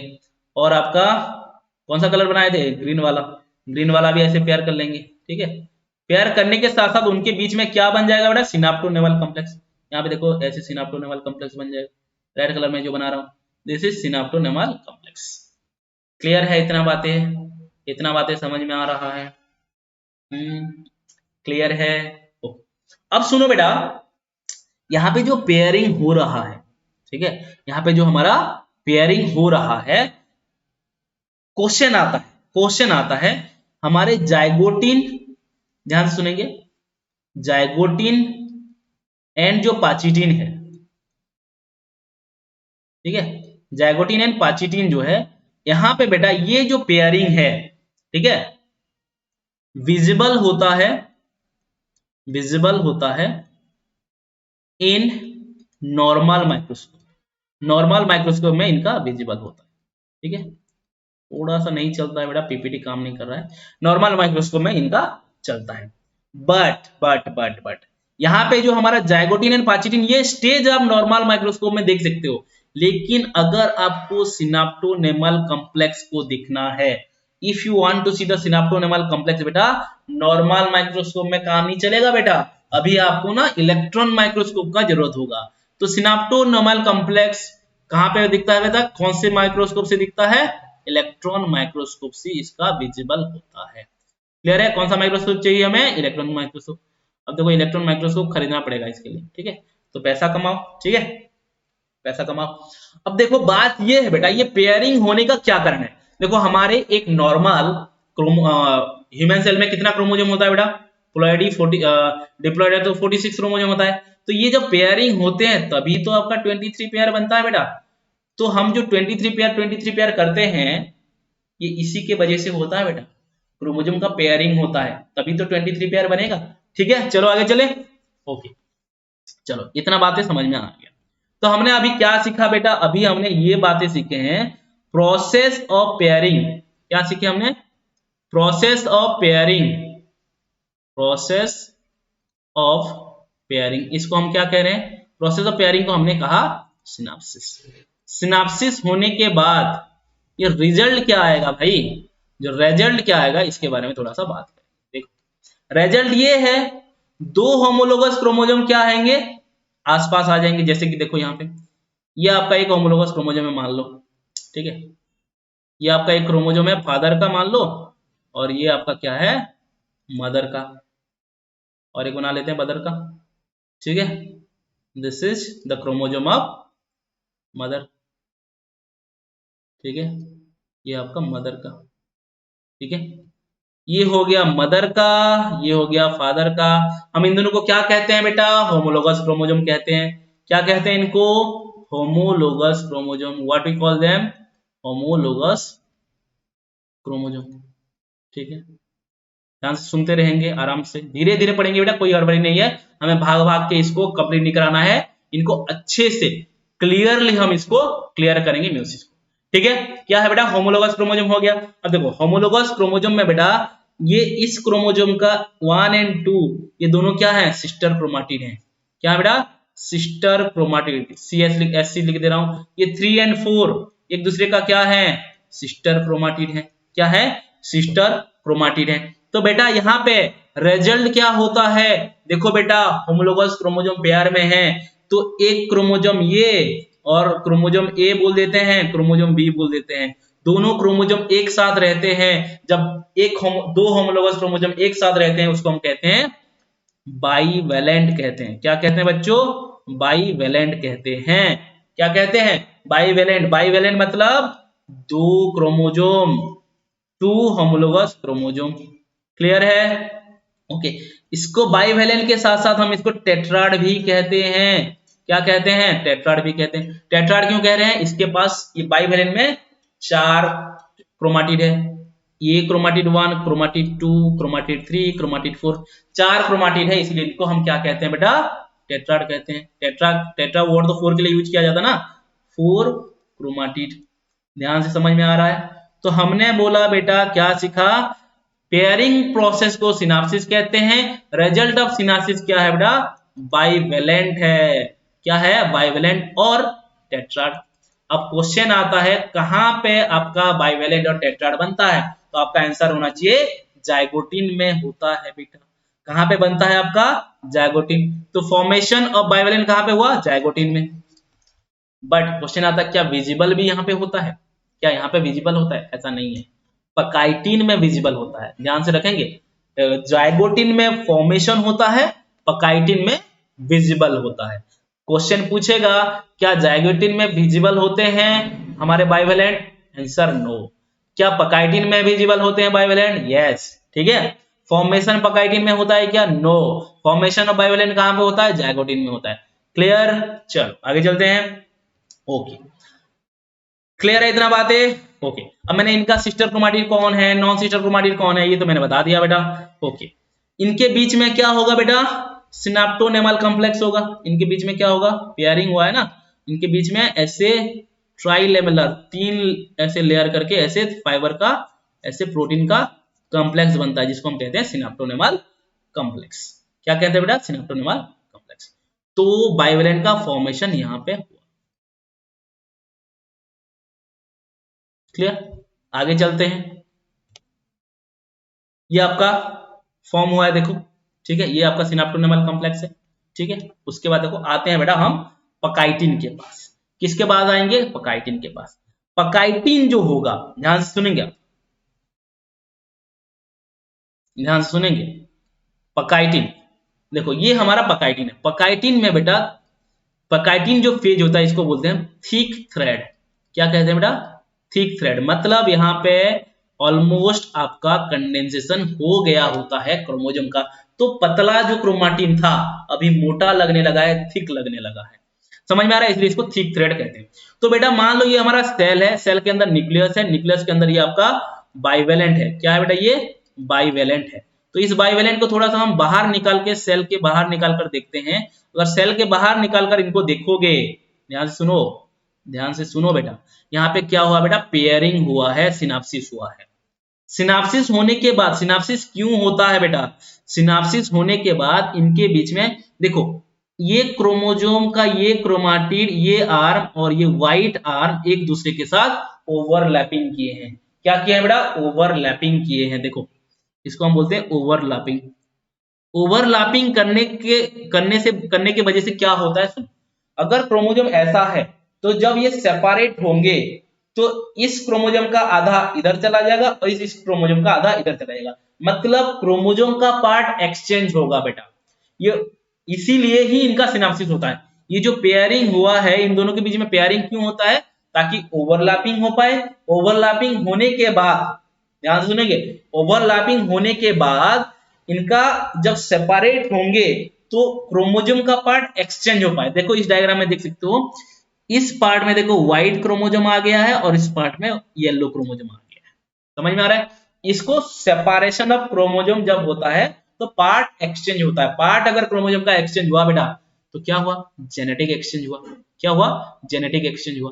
तो जेनेटिक एक्सचेंज होता है, इसीलिए तो आगे जाकर आपका वेरिएशन आता है बेटा। ठीक है, तो वेरिएशन के लिए ये होता है। ओके, अब देखो बेटा पकाइटिन में ये सेपरेशन नहीं होता, पकाइटिन में ये नहीं होता, आगे जाकर होता है। ये जो सेपरेशन हो रहा है ओवरलैपिंग होकर, इस प्रोसेस को हम कहते हैं क्रॉसिंग ओवर कहते हैं। क्या कहते हैं बेटा, क्रॉसिंग ओवर। एक दूसरे से क्रॉस ओवर किए हैं इसलिए इसको कहते हैं क्रॉसिंग ओवर। और बात इंपॉर्टेंट होता है, जो ये क्रॉसिंग ओवर हुआ है, क्या सिस्टर क्रोमाटिड के बीच में हुआ है कि नॉन सिस्टर क्रोमाटिड के बीच में हुआ है। देखो ये क्रोमोजोम और ये क्रोमोजोम का ये आर्म तो आपका नॉन सिस्टर क्रोमाटिड है। क्या है बेटा, ये नॉन सिस्टर क्रोमाटिड। तो आपको क्वेश्चन पूछेगा कि कौन कौन से क्रोमोजोम के बीच में क्रॉसिंग ओवर होता है, तो आप बोलोगे नॉन सिस्टर क्रोमाटिड। इनके बीच में होगा बेटा, नॉन सिस्टर क्रोमाटिड के बीच में होगा। क्लियर है इतना, नॉन सिस्टर क्रोमाटिड के बीच में हुआ। ठीक है, crossing over between non sister chromatid. अब देखो एक चीज समझो, यहाँ पे बेटा देखो, क्रॉसिंग ओवर जो किए हैं, ओवरलैपिंग जो किए हैं, यहाँ पे एक पॉइंट बन रहा है। ठीक है, ध्यान से सुनेंगे, यहाँ पे एक पॉइंट बन रहा है। देखो इस पॉइंट में जहां पे क्रॉसिंग ओवर हुआ है, जहां पे ओवरलैप हुआ है, उस पॉइंट को कहते हैं हम रिकम्बिनेंट और रिकम्बिनेशन नोडुल कहते हैं, क्योंकि कंबाइन हो रहा है ना, क्रोमोजोम के बीच में क्या है, कंबाइन हो रहा है। तो उस पॉइंट को हम कहते हैं बेटा रिकम्बिनेशन नोडुल। क्या कहते हैं इसको, रिकम्बिनेशन नोडुल। ये क्वेश्चन में आता है। रिकॉम्बिनेशन नोडुल कहां पे बनता है बेटा, पकाइटिन में बनता है। कहां पे बनता है, पकाइटिन में। और रिकॉम्बिनेशन नोडुल जो बन रहा है कौन से एंजाइम के वजह से बनता है, ये एक एंजाइम के वजह से बनता है। उस एंजाइम का नाम है बेटा रिकम्बिनेज।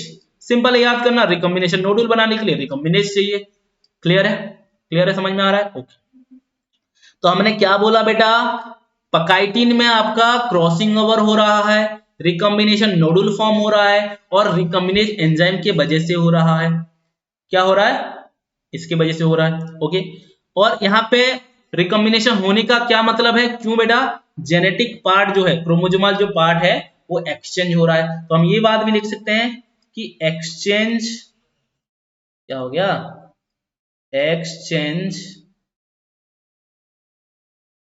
Exchange of genetic material, exchange of genetic material. Clear है इतना बात? ओके। पहला non sister chromatid sorry homologous chromosome पास आए, पास आए उनके बीच में सिनाप्टोनेवल कॉम्प्लेक्स फॉर्म हुआ। सिनाप्टोनेवल कॉम्प्लेक्स बनने के बाद उन दोनों के बीच में ओवरलैपिंग और क्रॉसिंग ओवर हुआ। क्रॉसिंग ओवर होकर उनके बीच में जो पॉइंट है जहां पे क्रॉस ओवर किए हैं उस पॉइंट को हम रिकॉम्बिनेशन नोडुल कहे। रिकॉम्बिनेशन नोडुल किसके वजह से फॉर्म हुआ? रिकॉम्बिनेज एंजाइम की वजह से हुआ। रिकॉम्बिनेशन नोडुल फॉर्म होने का क्या मतलब है? जेनेटिक पार्ट का एक्सचेंज होना। ठीक है, इतना बात समझ में आ गया? ओके। अब देखो बेटा, ये रिकॉम्बिनेज जो एंजाइम है इसके बारे में थोड़ा सा चर्चा हो जाए। ठीक है, रिकॉम्बिनेज एंजाइम क्या है इसके बारे में थोड़ा सा चर्चा हो जाए। तो रिकॉम्बिनेज एंजाइम में हमारे पास जनरली दो एंजाइम होते हैं। इसमें दो एंजाइम होते हैं। ठीक है, एक होता है एंडोन्यूक्लियेज। क्या बेटा? एंडोन्यूक्लियेज। दूसरा होता है, हालांकि तीन होता है बट यहां पे हम दो बात करेंगे।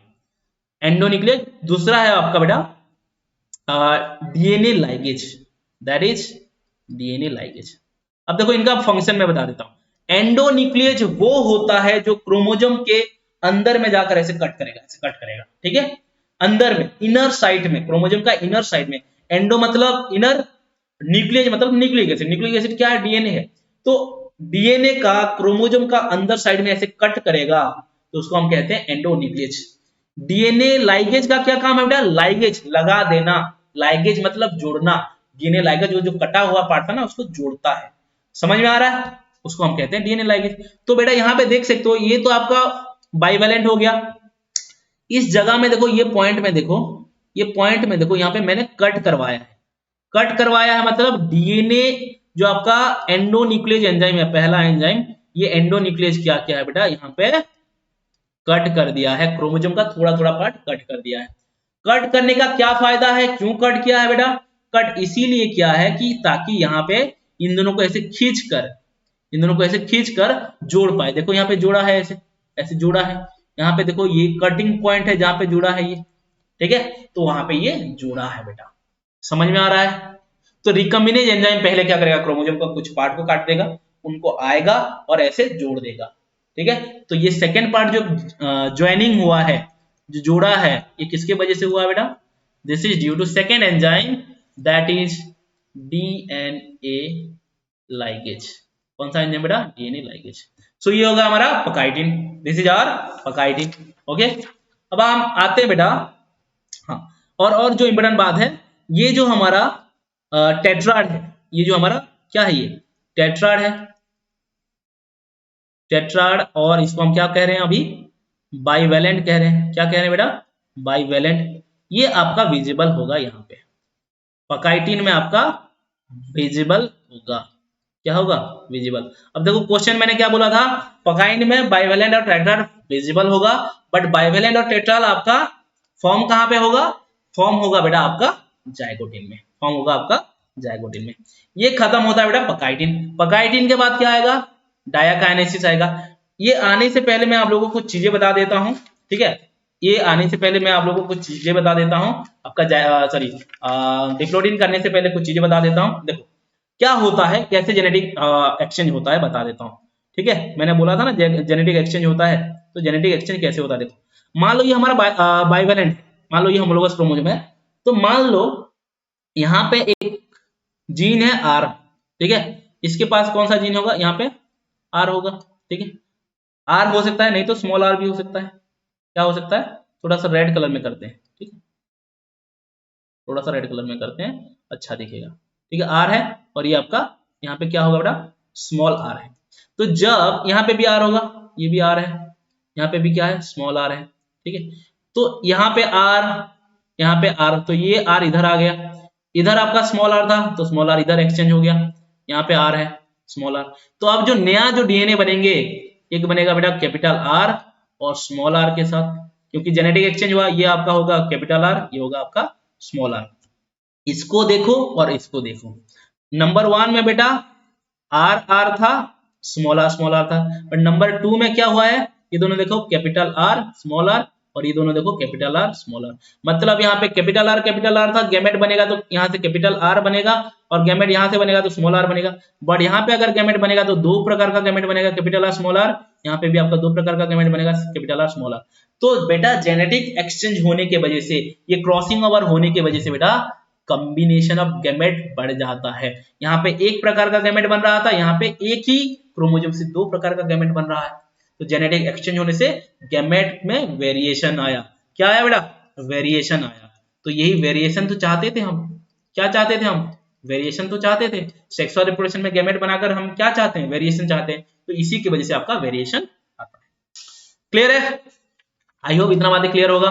ठीक है, चलो आगे चलते हैं। बेटा प्रोफेज 1 थोड़ा सा लेंथी है। प्रोफेज 1 खत्म होने से ही आपका सारा चीजें ऐसे यूं यूं चुटकी में खत्म हो जाता है। ठीक है, चलो अब आते हैं बेटा डिप्लोटिन। डिप्लोटिन में क्या होता है बेटा? डिप्लोटिन मतलब सिंपल है। डिप्लोटिन आपका सिंपल है। डिप्लोटिन में क्या होगा? ये जो आपका सिनाप्टोनेमल कॉम्प्लेक्स है बेटा, ये सिनाप्टोनेमल कॉम्प्लेक्स है। ठीक है, दिस इज सिनाप्टोनेमल कॉम्प्लेक्स। ये सिनाप्टोनेमल कॉम्प्लेक्स क्या होगा बेटा? ये डिसोल्यूशन होने लगेगा, डिजोल्व होने लगेगा। क्यों डिजोल्व होने लगा? यहाँ पे क्रॉसिंग ओवर हो गया है, प्यार हो गया, ये दोनों अब एक दूसरे से प्यार भर गया है, ब्रेकअप करना चाहेंगे, ऐसे सेपरेट होने के लिए चाहेंगे। तो जब सेपरेट होने के लिए चाहेंगे तो इनके बीच में जो प्यार वाला जो बॉन्डिंग था, जो सिनाप्टोनेमल कॉम्प्लेक्स था, उनको टूटना पड़ेगा, ब्रेकअप करना पड़ेगा। तो आपका सिनाप्टोनेमल कॉम्प्लेक्स क्या हो बेटा? डिजोल्व हो गया। क्या हो गया? डिजोल्व। अब यहाँ पे डिजोल्व नहीं हो जाता, यह स्टार्ट होता है, start dissolving. Okay, synaptonemal complex start dissolving, थोड़ा थोड़ा धीरे धीरे टूटने लगता है। क्या होता है बेटा? धीरे धीरे टूटने लगता है। जब टूटने लगेगा क्या होगा? मान लो ये क्रोमोसोम है ऐसे, ठीक है, ऐसे मान लो क्रोमोसोम है। एक मिनट, थोड़ा सा अच्छे से बनाएंगे इसको। देखो डिजोल्व हो रहा है, डिजोल्व हो रहा है तो ऐसे सेपरेट होने लगेगा। ऐसे सेपरेट होके एंड पॉइंट में ऐसे चिपक के रह जाते हैं, एंड पॉइंट में ऐसे चिपक के रह जाते हैं। तो जहां पे चिपक के रहते हैं एक एक्स शेप का बनाते हैं, एक एक्स शेप बनाते हैं, उस एक्स शेप को हम कहते हैं सिनाप्टोनेमल, सॉरी काइजमाटा कहते हैं। देखो यहाँ पे देखो, जब एक दूसरे के साथ सेपरेशन होते हैं इस तरह से, देखो ऐसे है, ये ऐसे सेपरेट हो रहे हैं। जब सेपरेट हो रहे हैं एंड पॉइंट में जब आ जाते हैं इस तरह से एक एक्स शेप बनाते हैं। देखो यहाँ पे देख सकते हो बेटा, मैं दिखाता हूँ आपको एक्स शेप। ये देखो, ये पार्ट को देखो, this is your x shape. ये एक्स शेप स्ट्रक्चर को हम कहते हैं बेटा काइजमाटा। क्या कहते हैं बेटा? काइजमाटा। तो क्वेश्चन आता है काइजमाटा कहाँ पे फॉर्म होता है? काइजमाटा बेटा फॉर्म होता है डिप्लोटिन। काइजमाटा कहाँ पे होता है? डिप्लोटिन में। तो ये क्यों फॉर्म हुआ? पहला पॉइंट हमने बोला बेटा सिनाप्टोनेमल कॉम्प्लेक्स स्टार्ट डिजोल्विंग। डिजोल्विंग होने के वजह से क्या हुआ? क्रोमोसोम एक दूसरे से सेपरेट होने लगे। मतलब सेकंड स्टेप लिख सकता हूं, क्रोमोसोम स्टार्ट सेपरेटिंग और स्टार्ट सेग्रीगेटिंग। पूरा सेग्रीगेट नहीं हुए, ठीक है, स्टार्ट सेग्रीगेटिंग। सेग्रीगेशन मतलब सेपरेशन होने के वजह से इनके बीच में काइजमाटा बना बेटा। क्या बना? काइजमाटा। तो काइजमाटा विजिबल हुआ। क्या विजिबल हुआ? काइजमाटा विजिबल हुआ। ठीक है, एक्स शेप होता है, काइजमाटा विजिबल हुआ। ओके, अब आता है क्वेश्चन डिप्लोटिन के बारे में, जो इंपोर्टेंट क्वेश्चन मैं बताने जा रहा हूं आपको। डिप्लोटिन है बेटा वही फेज जो आपका मैंने बताया था स्टार्टिंग से, जो मदर का ऊम के अंदर जब फिटस गैमेट बनाने के लिए कोशिश करता है, डिप्लोटिन फेज में आकर अरेस्ट हो जाता है। कितने दिन तक बेटा? Up to the puberty, up to the menstrual cycle, जितने दिन तक चलता है। ठीक है, समझ में आ रहा है? तो बेटा इन मामाल्स, ये बात लिख सकते हैं, इन मामाल्स में बेटा, ठीक है, इन मामाल्स क्या होता है आपका? जब एग डेवलपमेंट होता है, कब एग डेवलपमेंट होता है, मतलब गैमेट जब फॉर्म होता है, एग डेवलपमेंट कौन से प्रोसेस में होगा? एग डेवलपमेंट मियोसिस प्रोसेस में। तो अरेस्ट हो जाता है, स्टॉप हो जाता है, अरेस्ट एट डिप्लोटिन। कहां पे बेटा? डिप्लोटिन। और ये मेनी इयर्स तक चलता है, मेनी इयर्स तक चलता है। क्लियर है? इसीलिए बेटा अगर आपको क्वेश्चन पूछे तो कौन सा फेज मियोसिस का लॉन्गेस्ट फेज है, सबसे लॉन्गेस्ट फेज है? Diplotene is the longest phase, diplotene is the longest phase. Clear है? इतना बारे समझ में आ गया? ठीक है। ये जो इतना टाइम लग रहा है बेटा, ये जो लॉन्गेस्ट टाइम है डिप्लोटिन का, इसको हम बोलते हैं बेटा डिक्टियोटिन। दैट इज व्हाई इसको हम और एक नाम से भी जानते हैं, डिक्टियोटिन। बहुत टाइम लगता है इसलिए डिक्टियोटिन कहा जाता है।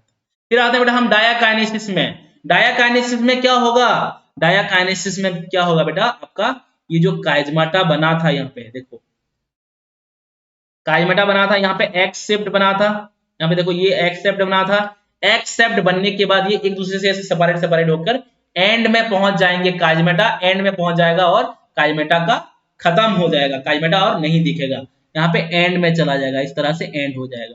ठीक है, तो यहाँ पे बेटा डायाकाइनेसिस में काइजमेटा का खत्म मतलब टर्मिनेशन होता है, तो हम इसीलिए इसको लिखते हैं काइजमेटा टर्मिनलाइजेशन। क्वेश्चन आता है कहाँ पे काइजमेटा का टर्मिनलाइजेशन होता है, तो डायाकाइनेसिस में टर्मिनलाइजेशन। देखो यहाँ पे टर्मिनलाइजेशन हो रहा है, तो यहाँ पे लिखेंगे काइजमाटा, पहला पॉइंट है बेटा काइजमाटा टर्मिनलाइजेशन। ठीक है, ये काइजमाटा था ना, काइजमाटा। ओके, काइजमेटा का क्या हो रहा है, टर्मिनलाइजेशन हो रहा है। काइजमेटा का टर्मिनलाइजेशन हो गया। ओके, अब देखो बेटा यहाँ पे पहला पॉइंट हो गया ये। सेकेंड पॉइंट में यहाँ पे क्रोमोसोम कंप्लीटली कंडेंस हो जाता है। ये लास्ट है ना, प्रोफेज का लास्ट आ रहा है डायकाइनेसिस, तो मैंने क्या बोला था, क्रोमोसोम का स्टार्ट होगा कंडेंसेशन लिप्टोप्रोटीन से और कंप्लीट होगा लास्ट, प्रोफेज का लास्ट मतलब डायकाइनेसिस में। तो यहाँ पे बेटा क्रोमोसोम आपका कंडेंस हो जाएगा, chromosome condensation complete, condensation condensation क्या हो जाएगा बेटा, कंप्लीट हो जाएगा, क्रोमोसोम कंडेंसेशन कंप्लीट। फिर क्या होगा बेटा आपका सेंट्रोजोम जो है, थर्ड पॉइंट, सेंट्रोजोम आपका ऑपोजिट पोल में रीच कर जाएंगे। ठीक है, centrosome reach opposite pole, reach opposite pole, पहुंच गए ऑपोजिट पोल। उसके बाद क्या होगा, फोर्थ पॉइंट यहाँ पे स्पिंडल फाइबर फॉर्म होगा। ऐसे मान लो ये आपका सेल है, सेल के यहाँ पे बेटा सेंट्रोजोम पहुंच गया है, यहाँ पे भी आपका क्या पहुंच गया, सेंट्रोजोम पहुंच गया, और यहाँ पे ऐसे स्पिंडल फॉर्म होगा। क्या फॉर्म होगा, स्पिंडल। तो स्पिंडल फॉर्म होगा, स्पिंडल फॉर्म होगा। स्पिंडल फॉर्म होने के बाद क्या होगा, पांचवा स्टेप क्या होगा बेटा, फिफ्थ स्टेप होगा ऑल सेल ऑर्गेनेल डिसअपियर हो जाएगा, जैसे कि ER, endoplasmic reticulum, Golgi body, ठीक है, न्यूक्लियोलस, सब क्या होंगे बेटा, न्यूक्लियोलस सब डिसअपियर हो जाएंगे, डिसअपियर। क्लियर, सारा का सारा डिसअपियर हो जाएंगे। समझ में आ रहा है? ओके। उसके बाद क्या हुआ बेटा, nuclear membrane completely disintegrated, nuclear membrane disintegrated, टूट जाएगा बेटा, क्या हो जाएगा, डिसइंटीग्रेटेड। क्लियर है? ओके, थोड़ा सा लंबा क्लास है, धीरे धीरे आराम से पढ़ा रहे हैं ताकि एनर्जी लॉस ना हो, एनर्जी का भी तो ध्यान रखना पड़ेगा ना। ओके, अब ये होता है बेटा आपका मियोसिस वन खत्म, मियोसिस वन खत्म। अब देखना बेटा चैप्टर ऐसे यूं यूं खत्म हो जाएगा। देखो अब आ जाएंगे बेटा मेटाफेज में। मेटाफेज में जब आ रहे हैं हम, तो सारा क्रोमोसोम साइटोप्लाज्म में ऐसे डिस्पर्स हो गया है, स्प्रेड हो गया है। क्यों स्प्रेड हो गया बेटा, क्योंकि न्यूक्लियर मेम्ब्रेन नहीं है, न्यूक्लियर मेम्ब्रेन नहीं है तो आजादी मिल गया है क्रोमोसोम को, और ये ऐसे स्प्रेड हो गया है, स्प्रेड हो गया है। और क्या हो रहा है यहाँ पे, आपका सेंट्रियोल यहाँ पे बन रहा है, और सेंट्रियोल से बेटा क्या बनेगा, स्पिंडल फाइबर बनेगा। देखो स्पिंडल फाइबर बन रहा है, स्पिंडल फाइबर बन रहा है। ठीक है, अब देखो स्पिंडल फाइबर जो बनेगा, देखो कैसे बनेगा, देखो अब देखो बेटा क्रोमोसोम जो हमारा होमोलोगस क्रोमोसोम थे सेपरेट हुए हैं, उनके बीच में सिनेप्टोनेमल कॉम्प्लेक्स नहीं है, बट बेटा उनके बीच में यहाँ पे इस जगह में इस एंड में अटैचमेंट रहते हैं, थोड़ा सा ऐसे अटैच रहेंगे इस तरह से। देखो इस तरह से क्रोमोसोम अटैच रहेंगे बेटा, एक जगह में एक पॉइंट में अटैच रहेंगे, तो ये आपका अटैच है। तो अटैच जब है यहाँ पे बेटा, जब स्पिंडल फाइबर लगेगा यहाँ पे आपका क्या होगा, काइनेटोकोर होगा। क्या होगा यहाँ पे, काइनेटोकोर, काइनेटोकोर। ठीक है, इसी काइनेटोकोर में क्या लगेगा बेटा, स्पिंडल फाइबर लगेगा। ये आपका क्या है, स्पिंडल फाइबर लगेगा। अब देखो डिफरेंस क्या है, ये स्पिंडल है, ये आपका स्पिंडल है, ये आपका सेंट्रोमियर है, ठीक है, ये आपका सेंट्रोमियर है। ये क्या है बेटा, स्पिंडल है। तो स्पिंडल जो है बेटा कहां पे जाकर कनेक्टेड होगा, काइनेटोकोर में। यहाँ पे काइनेटोकोर है, यहाँ पे काइनेटोकोर है, यहाँ पे काइनेटोकोर है, यहाँ पे काइनेटोकोर है, यहाँ पे काइनेटोकोर है, यहाँ पे काइनेटोकोर। अब देखो स्पिंडल फाइबर जाकर कहां पे हो रहा है अटैच बेटा, काइनेटोकोर में जाकर ऐसे अटैच होगा, इस तरह से, इस तरह से, इस तरह से, इस तरह से अटैच होगा, इस तरह से अटैच होगा, इस तरह से अटैच होगा। समझ में आ रहा है, अटैच होगा। अब देखो यहाँ पे बेटा आप लोग माइटोसिस याद करो, वहां पे जब स्पिंडल फाइबर ऐसे अटैच होते थे, एक क्रोमोजोम का दोनों क्रोमाटिड में ऐसे अटैच होते थे, दोनों क्रोमाटिड का काइनेटोकोर में। बट यहाँ पे बेटा क्या है, दो स्पिंडल फाइबर दो क्रोमोजोम के काइनेटोकोर में अटैच हो रहे हैं। बट वहां पे माइटोसिस में एक क्रोमोजोम में दो स्पिंडल फाइबर चाहिए होता था, यहाँ पे दो क्रोमोजोम में दो स्पिंडल फाइबर चाहिए हो रहा है। तो हम ये बात को लिख सकते हैं, one pair of chromosome, one pair of chromosome है, और कितना स्पिंडल फाइबर बेटा, है two spindle fibre, two spindle fibre, ठीक है। तो दो स्पिंडल फाइबर है। तो ऐसे जब ये ऐसे अटैच हैं, तो यहाँ पे देखो इधर उधर पड़े हैं क्रोमोजोम। अब मेटाफेज में क्या होते हैं बेटा, मेटाफेज में सेल के इक्वेटर में आते हैं, इक्वेटर में मिडिल में आ जाते हैं। देखो ये आपका मेटाफेज था, यहाँ पे देखो इक्वेटर में आ गए हैं, आपका सेंट्रोमियर ऐसे अटैच हुआ है, इस तरह से अटैच है, इस तरह से अटैच है। समझ में आ रहा है, तो ये आपका मिडिल में आ गया। अब देखो मिडिल में जब आए हैं बेटा, दो क्रोमोजोम है बेटा, कितना क्रोमोजोम है, दो क्रोमोजोम, ऐसा क्रोमोजोम है। तो क्रोमोजोम मान लो ये क्रोमोजोम है, तो यहाँ पे सेंट्रोमियर होगा, इसके काइनेटोर में एक लगा होगा। ये क्रोमोजोम है तो इसका नीचे ऐसे एक लगा होगा। समझ में आ रहा है, कौन, स्पिंडल फाइबर, ऐसे ऐसे क्रोमोजोम है, ये क्रोमोजोम है, ठीक है, होमोलोगस क्रोमोजोम। तो इस क्रोमोजोम का स्पिंडल फाइबर में, यहाँ स्पिंडल फाइबर ऐसे ऊपर लगा होगा, और इस क्रोमोजोम का यहाँ पे नीचे ऐसा लगा होगा। मतलब ये एक स्पिंडल फाइबर है, ये एक स्पिंडल फाइबर, ये एक स्पिंडल फाइबर, ये एक स्पिंडल फाइबर, इस तरह से अटैच होके रहेंगे। तो जब ये ऐसे अटैच रहेंगे, तो ऊपर एक जा रहा है, नीचे एक जा रहा है। तो यहाँ पे बेटा देखो, ये एक आपका इक्वेटर में प्लेट बनाएगा, और ये एक प्लेट बनाएगा। तो यहाँ पे बेटा आपका दो प्लेट बनता है। माइटोसिस में एक प्लेट बनता था, मेटाफेजिक प्लेट, बट यहाँ पे बेटा टू मेटाफेजिक प्लेट बनेगा, क्योंकि दो क्रोमोजोम है, दो क्रोमोजोम है तो कितना, ये जो इक्वेटर है बेटा, यहाँ पे बनेगा टू मेटाफेजिक प्लेट, कहां पे, इक्वेटर में, ठीक है। तो अभी हमारा सारा क्रोमोजोम आकर कहां पे है, चिपक गए, कहां पे रहेंगे, सेंटर में, सेंटर ऑफ द सेल में। ओके, तो यहाँ पे बेटा क्वेश्चन आता है, मेटाफेज 1 में दो प्रकार का स्पिंडल फाइबर बनता है, ठीक है, दो प्रकार का स्पिंडल फाइबर बनता है, ठीक है। क्या दो प्रकार का स्पिंडल फाइबर, देखो यहाँ पे एक स्पिंडल फाइबर बना है, इस स्पिंडल फाइबर को कहते हैं बेटा क्रोमोजोमल और काइनेटोकोर स्पिंडल फाइबर। क्यों ऐसा कहते हैं, क्योंकि ये क्रोमोजोम, ये जो स्पिंडल फाइबर है काइनेटोकोर में अटैच हुआ है। कहां पे अटैच हुआ है, ये काइनेटोकोर है, काइनेटोकोर में अटैच हुआ है। तो इसको हम क्या कहते हैं बेटा, काइनेटोकोर स्पिंडल फाइबर और क्रोमोजोमल स्पिंडल फाइबर कहते हैं, क्योंकि ये क्रोमोजोम में अटैच है।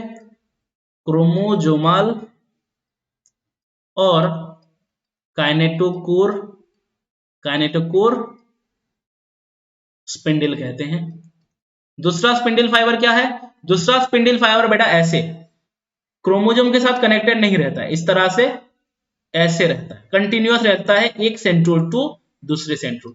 तो ये एक सेंट्रोल से दूसरे सेंट्रोल में कनेक्टेड रहता है, इसलिए इसको कहते हैं बेटा सपोर्टिंग, सपोर्टिंग, और इसको हम कंटिन्यूअस सेंट्रोमियर कहते हैं, सॉरी स्पिंडल कहते हैं, क्योंकि कंटिन्यूअस है, ठीक है, कंटिन्यूअस, कंटिन्यूअस स्पिंडल कहते हैं इसको। क्या कहते हैं इसको, कंटिन्यूअस स्पिंडल। तो हमारे पास बेटा मेटाफेज 1 में दो प्रकार का स्पिंडल होते हैं, एक होता है कंटिन्यूअस स्पिंडल, एक होता है आपका काइनेटोकोर स्पिंडल। क्लियर है इतना बातें, continuous spindle and kinetochore spindle, clear है, क्लियर है इतना बातें। तो ये हो गया। तो हमने क्या बोला बेटा, मेटाफेज में आपका दो स्पिंडल फाइबर मिलेंगे, क्रोमोजोमल और आपका सपोर्टिंग, और यहाँ पे बेटा दो मेटाफेजिक प्लेट बनेंगे, ठीक है। फिर आते हैं हम एनाफेज में। एनाफेज में क्या होगा बेटा, एनाफेज में दोनों जो क्रोमोजोम वगैरह है सेपरेट होंगे, क्रोमोजोम वगैरह क्या होंगे, सेपरेट होंगे। देखो इधर इधर सेपरेट हुए हैं, ये क्रोमोजोम सेपरेट हुए हैं, ठीक है। यहाँ पे बीच में थे ना, बीच में से ऐसे इधर इधर सेपरेट हुए हैं। तो ये कैसे सेपरेशन होता है, मैं लास्ट टाइम माइटोसिस में बताया था, आपका स्पिंडल फाइबर का शॉर्टनिंग होता है। स्पिंडल फाइबर इतना बड़ा है, ऐसे छोटा हो जाता है, छोटा होने की वजह से क्रोमोसोम का सेपरेशन होगा। ठीक है, यहाँ पे क्रोमोसोम का सेपरेशन हुआ था, माइटोसिस में याद करो क्रोमाटिड का सेपरेशन हुआ था। ठीक है, तो एनाफेज में क्या होगा बेटा, शॉर्टनिंग ऑफ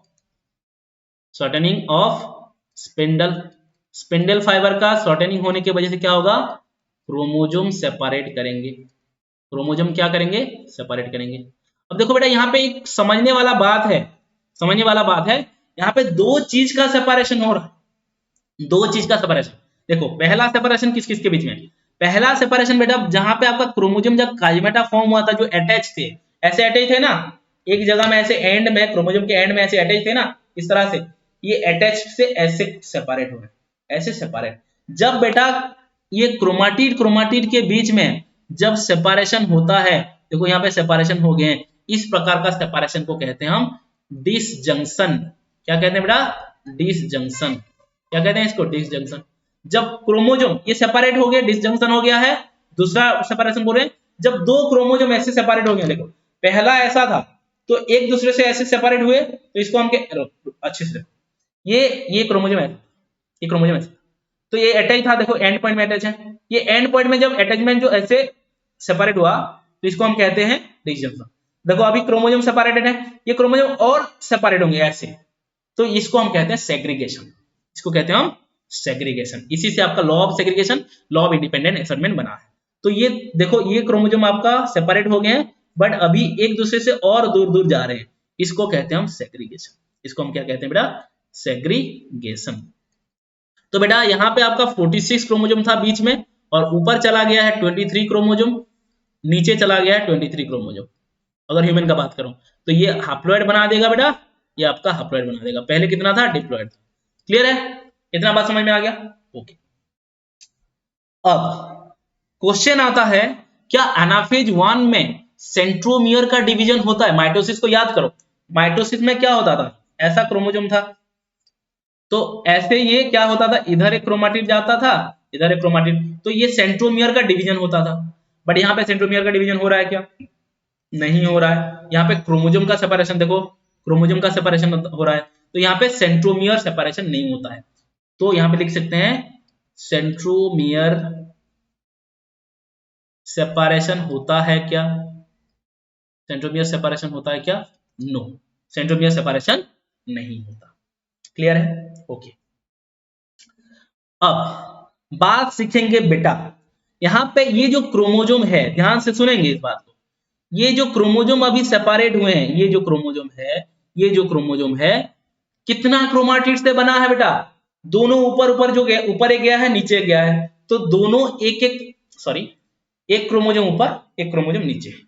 एक क्रोमोसोम कितने क्रोमाटिड से बना है, दो क्रोमाटिड से। तो यहाँ पे बेटा दो क्रोमाटिड से जब बना है, तो इसको हम बोलते हैं डबल क्रोमाटिड स्टेज कहते हैं। क्वेश्चन आता है बेटा, डबल क्रोमाटिड स्टेज कहां पे मिलता है, आपका एनाफेज 1 में। अगर माइटोसिस का एनाफेज बोलोगे तो सिंगल क्रोमाटिड होते हैं वहां पे। ठीक है, this is double chromatid stage. ठीक है, ये बात आपको समझ में आना चाहिए, डबल क्रोमाटिड स्टेज हो गया। ठीक है, नो सेंट्रोमियर डिवीजन। ठीक है, सेंट्रोमियर का डिवीजन नहीं हो रहा है। अब हम कुछ बातें सीखते हैं, अब हम लोग कुछ बातें सीखते हैं। अभी हमने क्या सीखा बेटा, एक डिसजंक्शन करके एक सुना, हमने एक डिसजंक्शन करके सुना। अब बेटा देखो, मेंडल लॉ ऑफ इंडिपेंडेंट एसेटमेंट आप लोग सुने, ये आप लोग सुने होंगे। तो यहाँ पे क्या होता है, मेंडल का इंडिपेंडेंट एसेटमेंट का मतलब होता है बेटा, क्रोमोसोम जो है, जो सेपरेट होते हैं, क्रोमोसोम जो है सेपरेट होते हैं, वो डिपेंड करता है किसके साथ सेपरेट होगा। मान लो ऐसे देखो, ध्यान से इसको देखते हैं, पहले समझते हैं। मान लो ये क्रोमोसोम में जीन है बेटा आर, और ये क्रोमोसोम है स्मॉल आर। तो अगर ये दोनों क्रोमोसोम ऐसा गए, तो यहाँ पे इस तरफ जो इस पोल में जो जाएंगे, कैपिटल आर एक जाएगा, स्मॉल आर एक जाएगा। तो जब गैमेट बनेगा बेटा, कैपिटल आर स्मॉल आर बनेगा। ठीक उसी तरह मान लो ये आपका कैपिटल आर है और यहाँ पे स्मॉल आर है, क्योंकि ये होमोलोगस है। तो अगर ये इस तरफ सेपरेट हो रहे हैं, तो गैमेट भी इस तरफ क्या बनेगा बेटा, capital R small r. But क्या ये कंपलसरी है कि, सॉरी ये गलत बोल दिया, जस्ट मिनट बच्चों, सॉरी गलत बोल दिया, हम अलग तरीके से बात करेंगे इसको।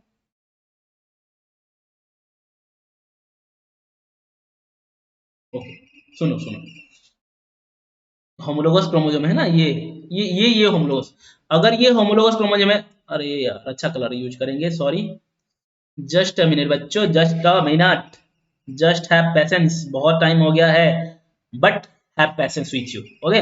पैसेंस नहीं होगा तो कैसे चलेगा, देखो हम भी तो पढ़ा रहे हैं ना 2 घंटे से, पैसेंस रख के, चलो आप भी लोग भी पैसेंस रखोगे, ठीक है, चलो चलो चलो चलो चलो, जस्ट ओके। देखो अब बेटा बेटा ये दोनों क्या है, होमोलोगस क्रोमोसोम है, तो मान लो यहाँ पे कैपिटल आर है तो यहाँ पे स्मॉल आर होगा, ठीक है। अगर ये कैपिटल वाई है तो इसके पास स्मॉल वाई होगा, स्मॉल वाई। तो बेटा अगर मान लो कैपिटल आर और ये क्रोमोसोम और ये क्रोमोसोम इधर सेपरेट होते हैं, तो इस पोल में हमें कैपिटल आर कैपिटल वाई मिलेगी। तो कैपिटल वाई क्या बनाएंगे, कैपिटल वाई गैमेट बनाएंगे। अगर ठीक उसी तरह अगर स्मॉल आर इधर है, स्मॉल आर इधर आएगा, स्मॉल वाई इधर आएगा, तो गैमेट जो बनेगा इधर इस पोल में स्मॉल आर स्मॉल वाई बनेगा। समझ में आ रहा है? बट क्या कंपलसरी है कि ये कैपिटल आर कैपिटल वाई एक तरफ जाएंगे और स्मॉल वाई एक तरफ आएंगे? ऐसा भी तो हो सकता है। अगर ये कैपिटल आर है और ये स्मॉल आर है, अगर ये कैपिटल वाई है और ये स्मॉल वाई है, ऐसा भी तो हो सकता है। कैपिटल आर और कैपिटल आर और ये स्मॉल वाई इधर जा सकते हैं, मतलब इधर कैपिटल आर स्मॉल वाई हो सकता है, ठीक है। बट यहाँ पे क्या हुआ था, कैपिटल आर कैपिटल वाई हुआ था, यहाँ पे कैपिटल आर स्मॉल वाई भी तो हो सकता है। ऐसा भी तो हो सकता है स्मॉल आर इधर आकर ये कैपिटल वाई इधर आ सके, ऐसा भी तो हो सकता है। हाँ हो सकता है, क्यों नहीं हो सकता है, डेफिनेटली हो सकता है। तो बेटा इंडिपेंडेंट एसेटमेंट मतलब जो क्रोमोसोम सेपरेट हो रहे हैं उनका बेटा इंडिपेंडेंट है कि हम जिस तरफ चाहे उस तरफ सेपरेट हो पाए। मतलब कैपिटल आर हमेशा बाउंड्री नहीं है, लिमिटेड नहीं है कि सिर्फ कैपिटल वाई के साथ वो मतलब सेपरेट हो। मतलब ऐसा सोचो ना, मतलब कैपिटल आर का चॉइस है कि वो कैपिटल वाई के साथ शादी करेगा या स्मॉल वाई के साथ। तो यहाँ पे कैपिटल वाई के साथ शादी कर लिया तो कैपिटल आर कैपिटल वाई बन गया, कैपिटल आर स्मॉल वाई के साथ यहाँ पे भाग गया है तो कैपिटल आर स्मॉल वाई बन गया है। ठीक उसी तरह यहाँ पे देखो कैपिटल आर के पास चॉइस, सॉरी स्मॉल आर के पास चॉइस है कि स्मॉल वाई के साथ जा पाए या कैपिटल वाई के साथ जा पाए। ठीक ऑपोजिटली उसको वाई के लिए भी ऐसा है, कैपिटल आर के साथ जा सकता है, कैपिटल वाई स्मॉल आर के साथ जा सकता है, सेपरेट हो सकता है। ठीक है, एसॉर्टमेंट मतलब सेपरेशन। ठीक है, तो कैपिटल आर के पास भी 2 चॉइस है, कैपिटल वाई के पास भी 2 चॉइस है। ठीक है, समझ में आ रहा है क्या? तो कितना कॉम्बिनेशन बना बेटा, कैपिटल आर वाई का एक कॉम्बिनेशन बना, कैपिटल आर स्मॉल वाई का एक कॉम्बिनेशन बना, स्मॉल आर स्मॉल वाई का एक कॉम्बिनेशन बना, स्मॉल आर कैपिटल वाई का एक कॉम्बिनेशन बना। ठीक है, तो हमने यहाँ पे 2 पेयर लिए थे क्रोमोसोम का, ये एक पेयर लिया था हम लोग इसका, यहाँ पे एक पेयर लिया था। 2 पेयर क्रोमोसोम से हमारे कितना कॉम्बिनेशन बना गैमेट का, ये गैमेट बनेंगे जाकर आगे जाकर। तो कितना कॉम्बिनेशन बता बेटा, 4 कॉम्बिनेशन ऑफ गैमेट बना, 4 कॉम्बिनेशन ऑफ गैमेट बना। समझ में आ रहा है क्या बोले? 2 पेयर क्रोमोसोम में हमने कितना कॉम्बिनेशन बना दिया बेटा, 4 कॉम्बिनेशन। सोचो हमारे ह्यूमन में कितने पेयर होते हैं बेटा क्रोमोसोम, 23 पेयर होते हैं। कितना पेयर होते हैं, तो कितना कॉम्बिनेशन ऑफ क्रोमोसोम बनेगा। अच्छा देखो कैलकुलेट करते हैं, 2 पेयर क्रोमोसोम से 4 कॉम्बिनेशन बना, मतलब 2 to the power 4, 2 to the power 4 equal to 2 to the power 2, sorry 2 to the power 4 बोल रहे हैं, 2 to the power 2 equal to 4 है। तो इसी तरह 23 पेयर है, मतलब 2 to the power 23 combination gamete बनेगा। कहां पे, कहां पे बनेगा बच्चों, ह्यूमन में। कहां पे, ह्यूमन में, क्योंकि we have 23 pair of chromosome. सोचो बेटा 2 टू द पावर 23 कॉम्बिनेशन, इसीलिए तो बेटा वेरिएशन आता है, इतना सारा कॉम्बिनेशन बनता है बोल के। समझ में आ रहा है क्या बोल रहे हैं? नहीं तो एक ही प्रकार का बनते हम, यही है मेन रीजन बेटा वेरिएशन का। इतना सारा गैमेट, इतना सारा गैमेट बेटा। क्लियर है? चलो आगे चलते हैं, समझ में आ गया होगा ये बातें थोड़ा सा। ठीक है, ओके।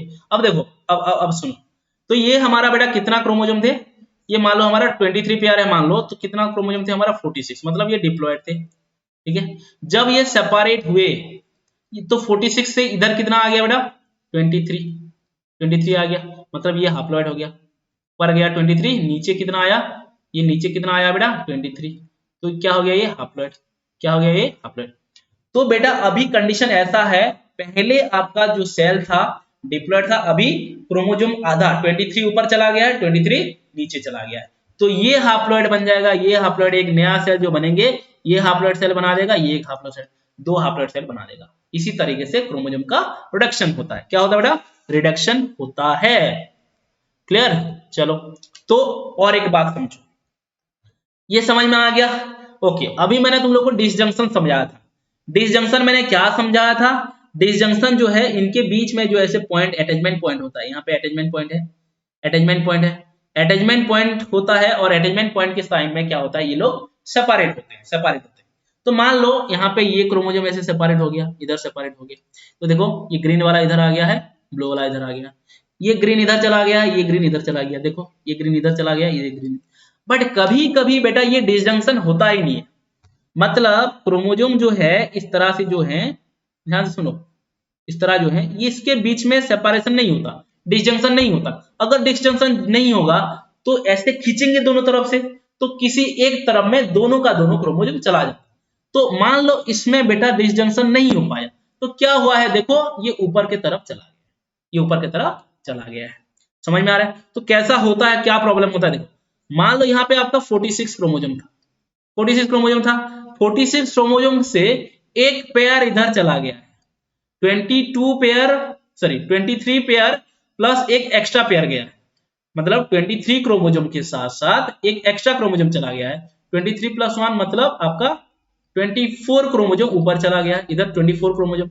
तो अगर 24 क्रोमोसोम ऊपर चला गया है तो नीचे कितना आएगा, दो क्रोमोसोम कम है, दो क्रोमोसोम कम है मतलब 22 क्रोमोसोम।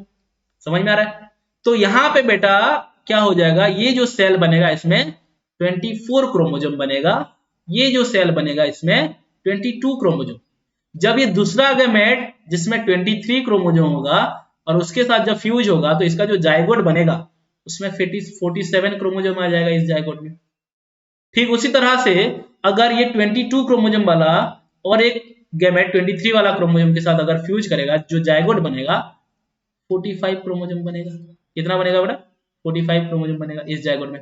तो यहाँ पे क्या हुआ है देखो, due to non disjunction, disjunction नहीं हो पाया जिसको हम नॉन डिसजंक्शन कह रहे हैं, ड्यू टू नॉन डिसजंक्शन एक जाइगोट में क्रोमोसोम नंबर इंक्रीज हुआ है, एक जाइगोट में क्रोमोसोम नंबर डिक्रीज हुआ। नॉर्मल 46 होना चाहिए ना, 46 से यहाँ पे 47 हो गया है, यहाँ पे 45 हो गया है, एक में क्या हुआ है, क्रोमोसोम नंबर इंक्रीज हो गया है, एक में क्रोमोसोम नंबर डिक्रीज हो गया। इस प्रकार का कंसेप्ट को हम कहते हैं एन्यूप्लॉइडी। क्या कहते हैं बेटा? एन्यूप्लॉइडी। एन्यूप्लॉइडी, एन्यूप्लॉइडी का मतलब क्या है बेटा? इंक्रीज, इंक्रीज और डिक्रीज इन क्रोमोसोम नंबर, किसके वजह से? Due to non disjunction, disjunction नहीं होने के कारण से, due to non disjunction. Clear? Due to non disjunction. ठीक है, समझ में आ गया है? ओके, नॉन डिसजंक्शन समझ में आ गया। सो ये नॉन डिसजंक्शन के वजह से बेटा एक डिजीज भी होता है, 47 क्रोमोसोम, एक क्लीन फिल्टर करके डिजीज होता है, क्लीन फिल्टर सिंड्रोम कहते हैं, हम जेनेटिक्स चैप्टर में पढ़ेंगे। ठीक है, ओके। अब आते हैं बेटा हम टेलोफेज में, अब आते हैं हम टेलोफेज में। अब देखो टेलोफेज में बेटा ये होमोलोगस क्रोमोसोम होता है, तो होमोलोगस क्रोमोसोम जब होता है बेटा क्या होता है, इसको हम कहते हैं टेट्राड कहते हैं, और बाइवेलेंट और टेट्राड कहते हैं, टेट्राड और बाइवेलेंट कहते हैं। जब ये दोनों सेपरेट होते हैं एक दूसरे से, ऐसे सेपरेट होते हैं ये क्रोमोसोम को, इसमें कितना होता है बेटा? टेट्राड है तो इसमें दो क्रोमा, टेट्राड मतलब चार क्रोमाटिड, क्या क्या है बेटा? चार क्रोमाटिड है। तो इसमें कितना क्रोमाटिड है? 2 क्रोमाटिड है। तो इस दो क्रोमाटिड होने की वजह से इसको हम बोलते हैं बेटा डायड कहते हैं। क्या कहते हैं इसको? DIAD, डायड कहते हैं। ये भी कितना, ये भी क्या है? दो क्रोमाटिड कंटेंट क्या है? तो डायड। तो बेटा डायड क्रोमोसोम, डायड क्रोमोसोम ऊपर गया है नीचे गया है, तो यहाँ पे भी अब आपका डायड क्रोमोसोम है, यहाँ पे भी डायड क्रोमोसोम है, तो ये जो सेल बनेगा इसको हम कह देंगे बेटा डायड सेल। क्या कह देंगे इसको? Dyad cell. इसको क्या कह देंगे हम, ये जो सेल बनेगा आगे जाकर इसको हम कहेंगे डायड सेल। ठीक है, क्योंकि दो क्रोमाटिड वाला क्रोमोसोम है, दो क्रोमाटिड वाला क्रोमोसोम है। क्लियर है। अब हम टेलोफेज 1 को समझते हैं बेटा, अब हम टेलोफेज 1 को समझते हैं। देखो खत्म होने वाला है, डोंट वरी, खत्म होने वाला है, डोंट वरी। देखो टेलोफेज 1 जो होगा, ध्यान से, टेलोफेज 1 जो होगा यहाँ पे बेटा न्यूक्लियर मेम्ब्रेन, देखो न्यूक्लियर मेम्ब्रेन रीअपियर हो गया है, तो न्यूक्लियर मेम्ब्रेन आपका रीअपियर होगा, न्यूक्लियर मेम्ब्रेन रीअपियर होगा, ठीक है, न्यूक्लियर मेम्ब्रेन रीअपियर, फिर से पुनः लौट आएगा आपका न्यूक्लियर मेम्ब्रेन रीअपियर हो गया, गोल्गी बॉडी आ जाएगा, गोल्गी बॉडी आ जाएगा, एंडोप्लाज्मिक रेटिकुलम आ जाएगा, उसके साथ साथ आपका न्यूक्लियोलस आ जाएगा, कौन आ जाएगा बेटा, न्यूक्लियोलस आ जाएगा, ठीक है, सारा का सारा रीअपियर हो जाएंगे, सारा का सारा रीअपियर हो जाएंगे, क्लियर है, सारा का सारा क्या हो जाएंगे बेटा, रीअपियर हो जाएंगे। उसके बाद रीअपियर हो गया, ध्यान से, ओके। अब देखो ये जो क्रोमोजोम है ये हमारा क्या है, क्रोमोजोम है, क्रोमोजोम का बेटा डीकंडेंसेशन होगा, क्या होगा, डीकंडेंसेशन, क्रोमोजोम डीकंडेंसेशन होगा, डीकंडेंसेशन, डीकंडेंसेशन मतलब क्रोमाटिन बनेगा, क्रोमाटिन बनेगा, देखो ये क्रोमाटिन बन गया है, जब आपका डीकंडेंसेशन हुआ है ये देखो क्या बन गया बेटा, क्रोमाटिन बन गया, क्या बन गया, क्रोमाटिन बन गया। क्रोमाटिन बनने के बाद बेटा यहाँ पे ये इन दोनों के बीच में से सेल का डिवीजन हो जाएगा, ठीक है, ये एक सेल बन जाएगा, ये एक सेल बन जाएगा, तो दो सेल बन जाएगा। तो ये हो गया बेटा आपका मेयोसिस 1, मेयोसिस 1 कंप्लीट। मेयोसिस 2 करेंगे, अब करेंगे बेटा मेयोसिस 2। मेयोसिस 2 करने से पहले मैं बता देता हूं मेयोसिस 1 में क्या हो रहा है, मेयोसिस 2 में क्या हो रहा है। मेयोसिस 1 में बेटा क्रोमोजोम का सेपरेशन हो रहा है, क्या हो रहा है, क्रोमोजोम का सेपरेशन हो रहा है, जो बात ऑलरेडी हम लोग कर चुके हैं, क्रोमोजोम का सेपरेशन हो रहा है। देखो यहां से सेपरेशन हो रहा है, क्रोमोजोम ऐसे एक जा रहा है, एक क्रोमोजोम ऐसे जा रहा है, ये क्रोमोजोम है ना, ये क्या है, क्रोमोजोम है, ये आपका क्या है, क्रोमोजोम है। तो बट मेयोसिस 2 में क्या हो रहा है, यहाँ पे क्रोमाटिड का सेपरेशन हो रहा है, इस तरह से एक क्रोमाटिड इधर, एक क्रोमाटिड इधर, ऐसे क्रोमाटिड का सेपरेशन हो रहा है। तो मेयोसिस 2 में आपको पूछा जाएगा क्रोमाटिड का सेपरेशन, क्रोमाटिड सेपरेशन, ये बात ध्यान रखेंगे, ठीक है। क्या होता है बेटा, मेयोसिस 1 में क्रोमोजोम सेपरेट और मेयोसिस 2 में क्रोमाटिड सेपरेट, क्लियर। चलो आगे चलो, ओके। अब आते हैं बेटा इंटरकाइनेसिस। इंटरकाइनेसिस बेटा किस किस के बीच में है, गैप बिटवीन, किन कौन कौन से gap between, gap between meiosis 1 and meiosis 2, meiosis 1 and meiosis 2 के बीच में गैप है, क्लियर है। ये बेटा छोटा सा टाइम पीरियड होता है, शॉर्ट लिव है, दिस इज शॉर्ट लिव्ड, ठीक है, this is short lived, okay. ये बेटा इसमें क्या होता है, एम मेयोसिस 2 के लिए प्रिपरेशन चलता है, जो सेल आपका बना है ना मेयोसिस 1 के बाद जो हाप्लॉइड बना है उसका प्रिपरेशन चलता है, preparation, preparation for M2 meiosis 2। ये बेटा जैसे इंटरफेज में होता है ना, इंटरफेज में जैसे सेल का ग्रोथ होता है, इसी तरह से यहाँ पे सेल इंटरफेज जैसा काम होता है।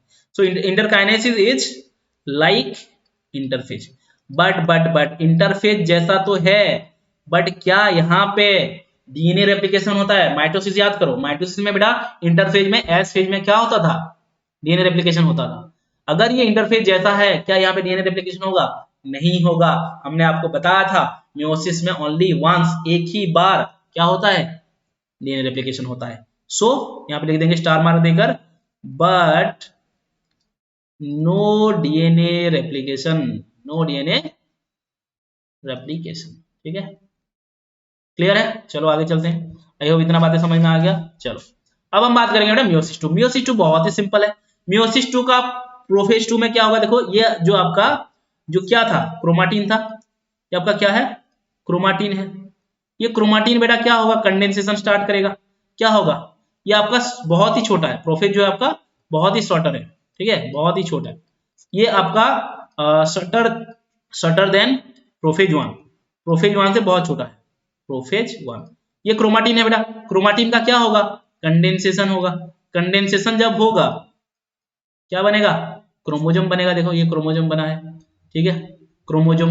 फिर आपका यहाँ पे देखो न्यूक्लियर मेम्ब्रेन डिसअपीयर हो रहा है, न्यूक्लियर मेम्ब्रेन जैसे प्रोफेज में होता है सब कुछ होगा, न्यूक्लियर मेम्ब्रेन क्या होगा बेटा, डिसअपीयर हो जाएगा, न्यूक्लियर मेम्ब्रेन डिसअपीयर हो जाएगा, न्यूक्लियर मेम्ब्रेन डिसअपीयर हो जाएगा। फिर आपका क्या हो जाएगा, क्रोमोजोम तो रीअपीयर हो गया, क्रोमोजोम रीअपीयर हो गया, न्यूक्लियर मेम्ब्रेन डिसअपियर हो गया, आपका Golgi body, endoplasmic reticulum, nucleolus, सारा का सारा फिर से क्या हो जाएंगे, डिसअपियर हो जाएंगे, डिसअपियर हो गया, देखो सब डिसअपियर हो जाएंगे। स्पिंडल फाइबर फॉर्म होना स्टार्ट करेंगे यहाँ पे बेटा, यहाँ पे अब देखो स्पिंडल फाइबर जो होंगे, सेंट्रियोल जो होगा, यहाँ पे सेंट्रियोल एक होगा, यहाँ से स्पिंडल फाइबर ऐसे बनना स्टार्ट होगा, इधर आपका स्पिंडल फाइबर बनेगा, इस तरह से स्पिंडल फाइबर बनना स्टार्ट होगा। यहाँ पे देखो, यहाँ से स्पिंडल फाइबर ऐसे बनेगा, यहाँ से आपका स्पिंडल फाइबर ऐसे बनना स्टार्ट होगा, तो हम बोलेंगे spindle fibre form, spindle fibre form हो गया, ठीक है। ओके, ये हो गया प्रोफेज 2, प्रोफेज 2। अब देखो बेटा मेटाफेज 2 में, मेटाफेज 2 में क्या होता है, मेटाफेज 2 में क्या होगा, सारा का सारा क्रोमोसोम क्या होंगे, इक्वेटर में आ जाएंगे। ये देखो ये एक इक्वेटर हो गया, ये एक इक्वेटर, ये एक इक्वेटर हो गया, और यहाँ पे बेटा इक्वेटर में आने के बाद ये बेटा जो है सेंट्रोमियर यहाँ पे जाकर काइनेटोकोर में ऐसे अटैच होगा, काइनेटोकोर में जाकर अटैच होगा, ठीक है, ऐसे इस तरह से अटैच होंगे सारा, यहाँ पे यहाँ पे यहाँ पे ऐसे आपका अटैच होंगे, देखो, ठीक है। ये हो गया आपका मेटाफेज 2।